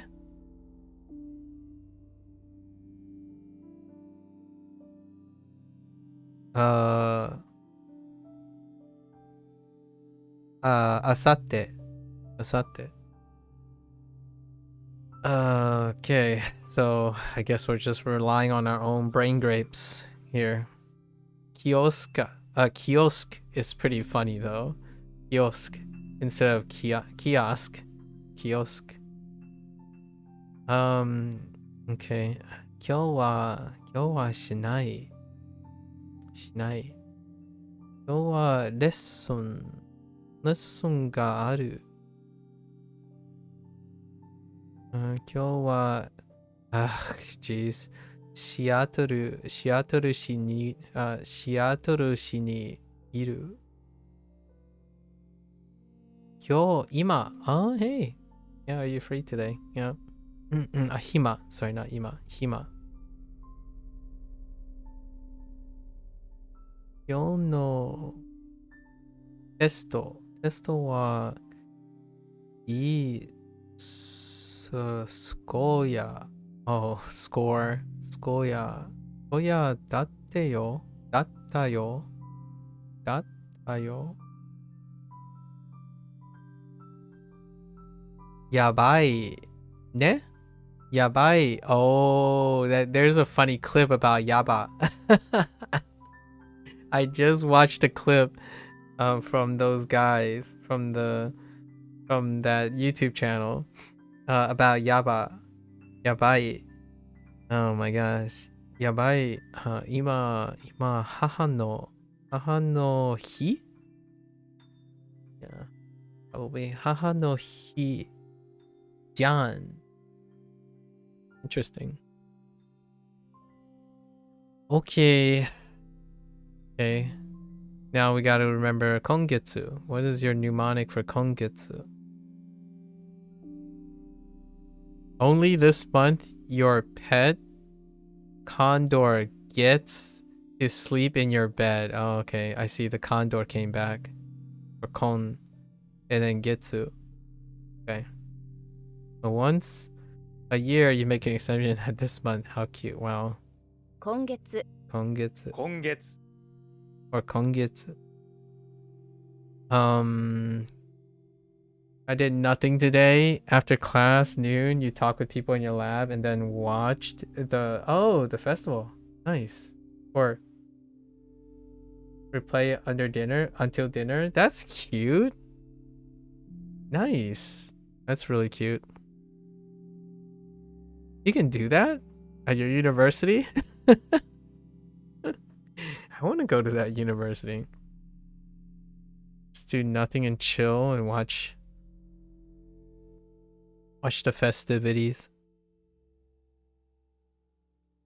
今月いっぱい all through this month. Oh, interesting. 今月は締めね The beginning. 今月25日 No? I don't actually know about that. Maybe it's go jin. No, go 5日 Maybe it's 21日 Possibly. 今月は大切なテストがあります。今月の10日までにやってください。今月はシアトル市にいます。It made you miss home? You never felt that since arriving? Do you plan on stopping like spending one of your vacations going back home? No? It has been some time. Doorway. Oh, that kind of makes sense. Coal and coal? There's no way this is toll coal. I don't have a read for like toll is kunyomi, so I don't have a read for toll yet. I think. Unless that's how they door opening is mostly used for doorways that lead outside. Oh, it has an old-fashioned feel to it and it's becoming less common these days, especially in spoken Japanese. You might notice that this word resembles, deguchi and iriguchi. Like in those, oh, so the character just represents it. Okay, and then we're using guchi for the rendaku and tokuchi. Okay, fair enough. For the rendaku. It's tricky because of your visa. Ah, okay. Did you call your parents? Like, do you talk with your parents during this day? My sister calls my father every day, apparently. Like, frequently. I imagine there were a lot of phone calls in the last couple days. and maybe even going into tomorrow. I expect my father to be on the phone. Tokuchi. The reading for this one is mixed. You get the kunyomi for both kanji, even though it's a combo. Yeah, since only reading is the kunyomi reading. Ah, okay, that clarifies things. And you should know the kunyomi for, yeah, kuchi, but it's guchi because of rendaku. That means as long as you remember that this is kunyomi fest over here, you should be able to read this word. Also watch out for the rendaku. Yes. So, tokuchi. Toguchi. Toguchi. Oh, toguchi. Okay, toguchi.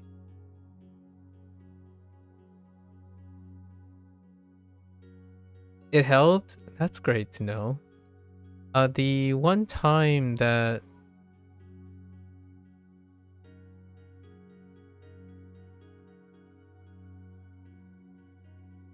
yeah, there was a time that when I was in New Zealand, lots of my friends called back home, but I didn't typically call back home because it was something I have a different dynamic with my folks. But yeah, that kind of reminds me of that time because I guess you're like 2 or 3 months in and felt kind of similarly that way. It's nice that you got an open channel to your family though.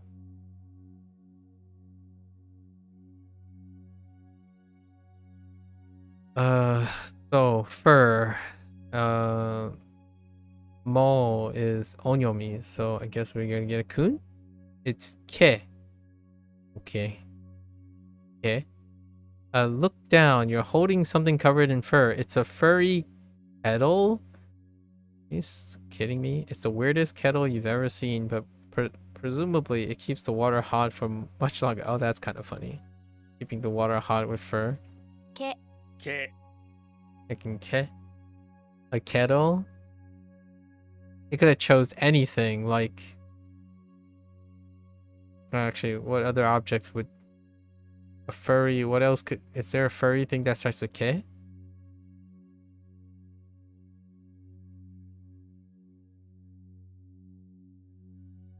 Okay, I'll let them have this one. I can't think of a animal immediately off the top of my head that is furry that starts with ke.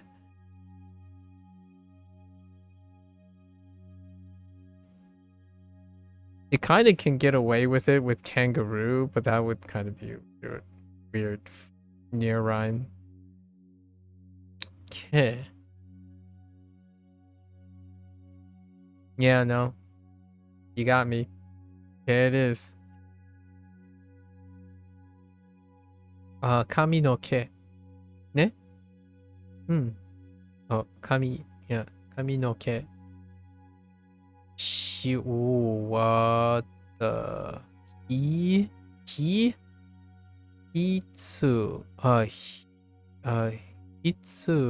Hitsuji. Hitsuji no, Hitsuji for sheep. Hitsuji no ke. Petto no ke. Kono ushi. Kono ushi. Ke ga taksan desu ne.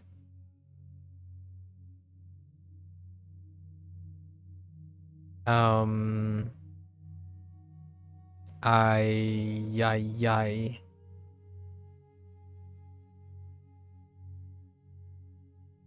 Are you telling me this is also red? I just do like say or show for this? Yeah,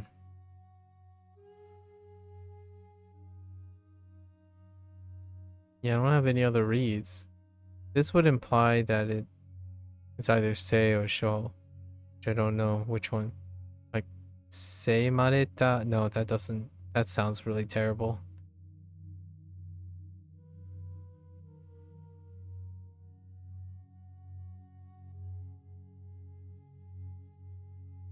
Yeah, I don't remember having a kun reading.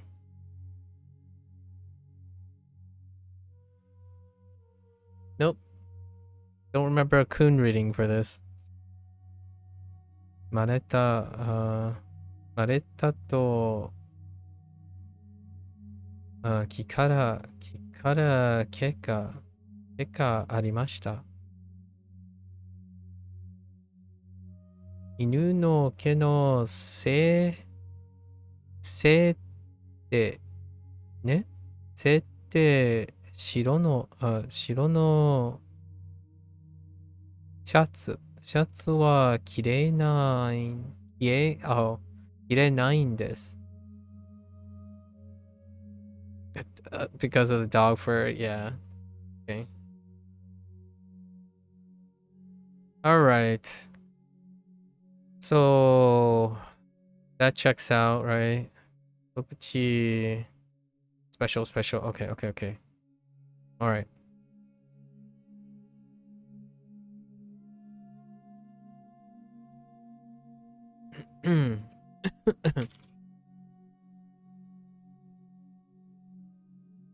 Oops.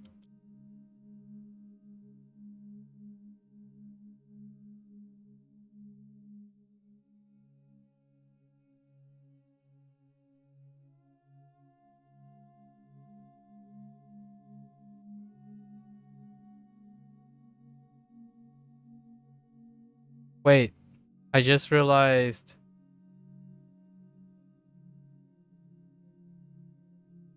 I didn't write down what they wanted. Oh, okay. I didn't realize it. I didn't pay attention to what the translation that I wanted for that.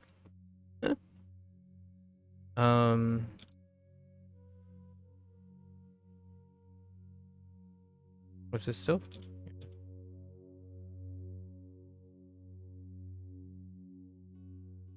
What the heck?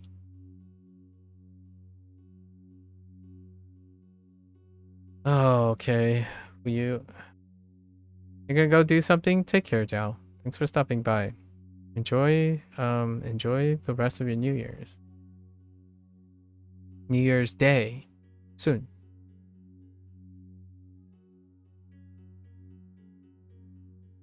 For you, it's just for you, yeah. 冬 For you. 冬 What time is it? Okay. We're fine. Oh, why are there 6 here? North, Kita. Alright, Kita. What do we have for Kita? 北 北 Single Kun. Far north, where it's very cold. North Pole, perhaps. One of the most important things you want to bring is a survival kit. Sure. Okay.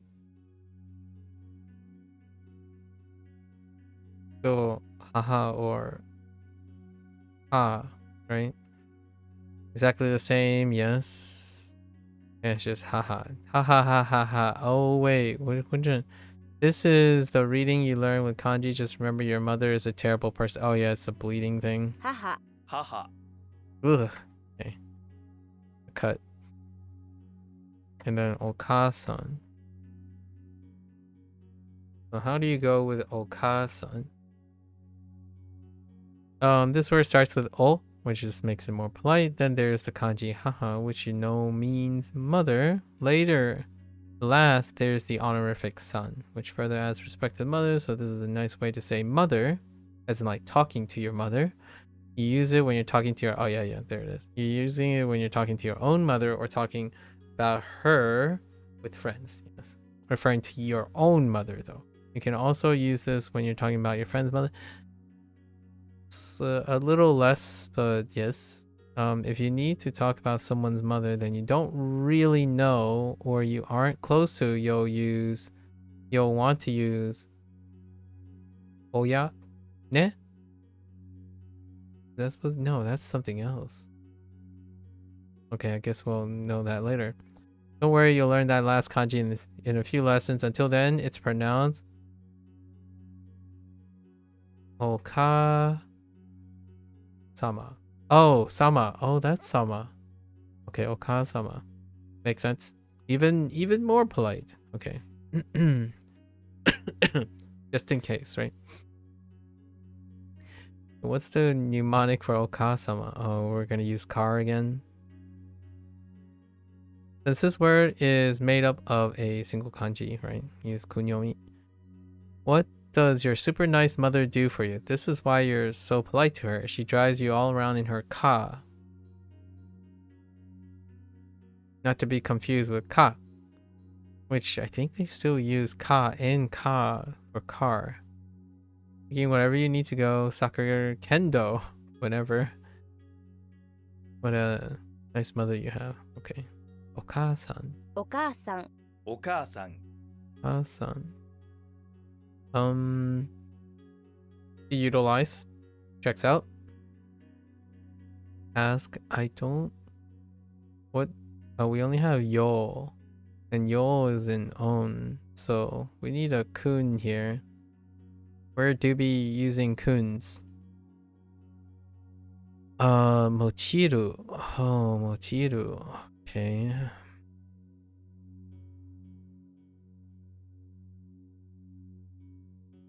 When would you utilize what will you utilize to get the job done? You have mochi in your hand, so you'll use that.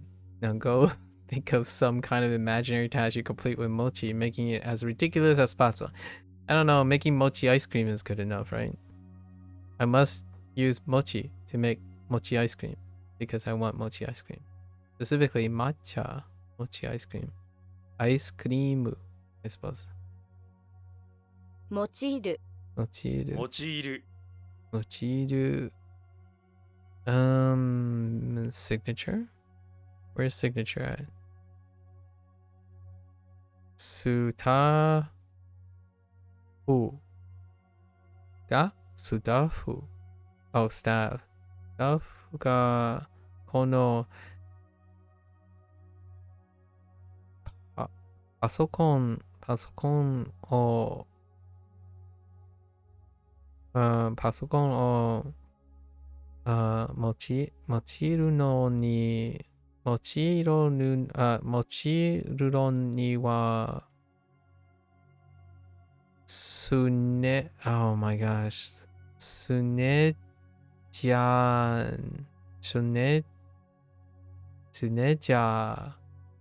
oh, that's how you get signature. Sunecha. Oh no. Not Sune. Maneja. I'm a pep. Maneja no. It's just sign. Sign. Yes. Sign guy. Ishimasu. Such a pep. Depending on. What do you say depending on? Yotte? Oh.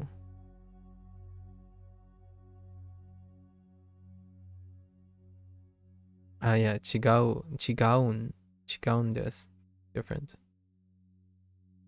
Okay, okay. Task is task still. And then yo, because it's standing. Okay. This one uses the onyomi reading, which you learned from the kanji already. Oh, interesting. よ That's gonna be a little confusing, but that's okay. Don't text me on Line. Oh, like the Line app? Dang, do people still use Line? Line. Yep, Japanese style door. It's still to. Still to. と、 と、 Okay. I think we're okay with this.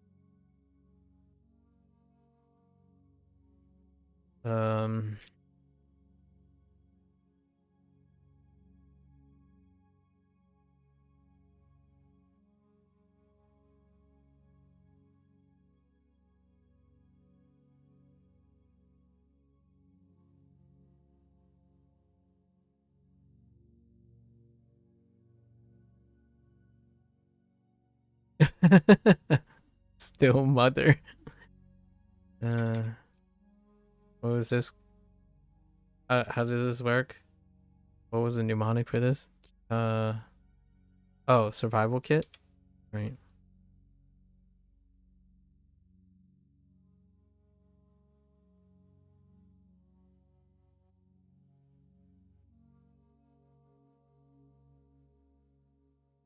Whoops.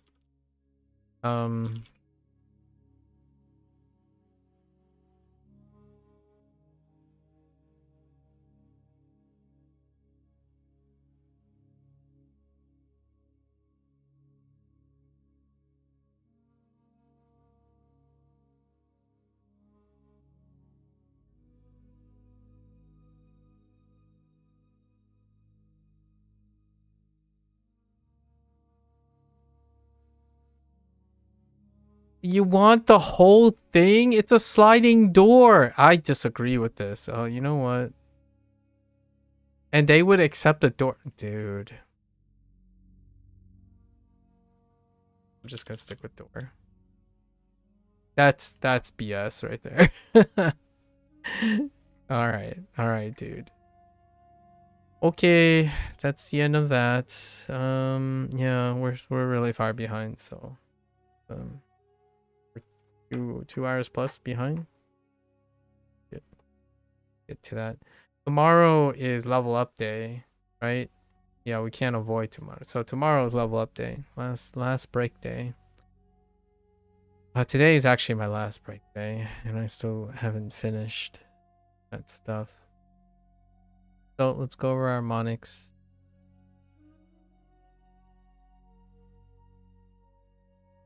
Right. Okay. Spoon. Spoon. Winter. Try. Canopy. Finger. Fingers. Window. Heart. Direction. Stool. Fur. Father. Old. Roof. Task. Arrow. Door. Poop. Owl. Life. Now. Hat. Triceratops. Ice. Ice and stone. Let's do our reads. Okay.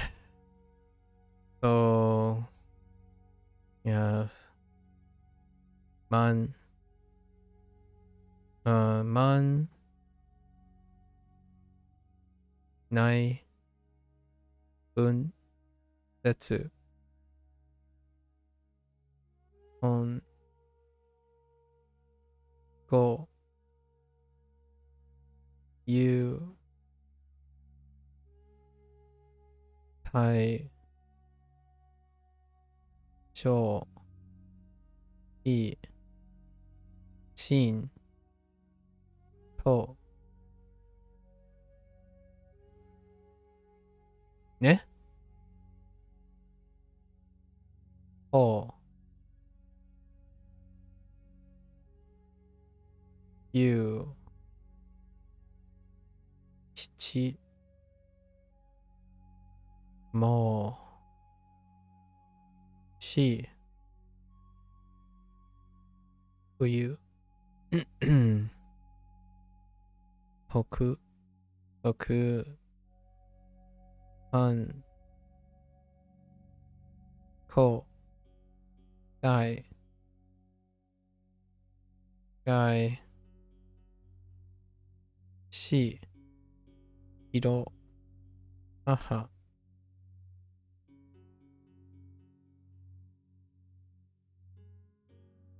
Yo. Ya.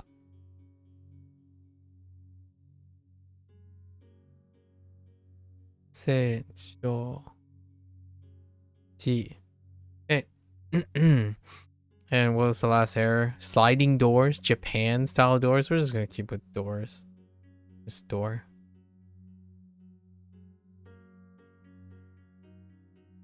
Now I'm starting to be curious about whether they do like a Japanese traditional pub and a Japanese traditional inn versus a regular inn. So it's gonna happen soon. What is our first kanji? It's part of the master thing. All right. Well, tomorrow's level up day. We gotta keep on moving. Been nice. Lots of wonderful discussions, right? Yeah. So if you're only interested in Japanese, right, and WaniKani, and gonna watch this later. Arigatou gozaimasu. As always, we do a little bit of digressing here, but usually it deals with language learning or cultural exchange, part of the experience. I see that as a natural part of being interested in language.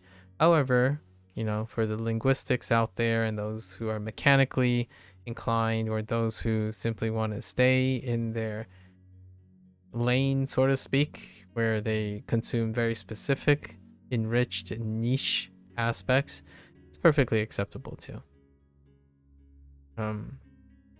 So I'm gonna get up. I'm gonna walk around, stretch a little bit. I'll be back for Hanzahiro. 皆さん、またね。じゃあね。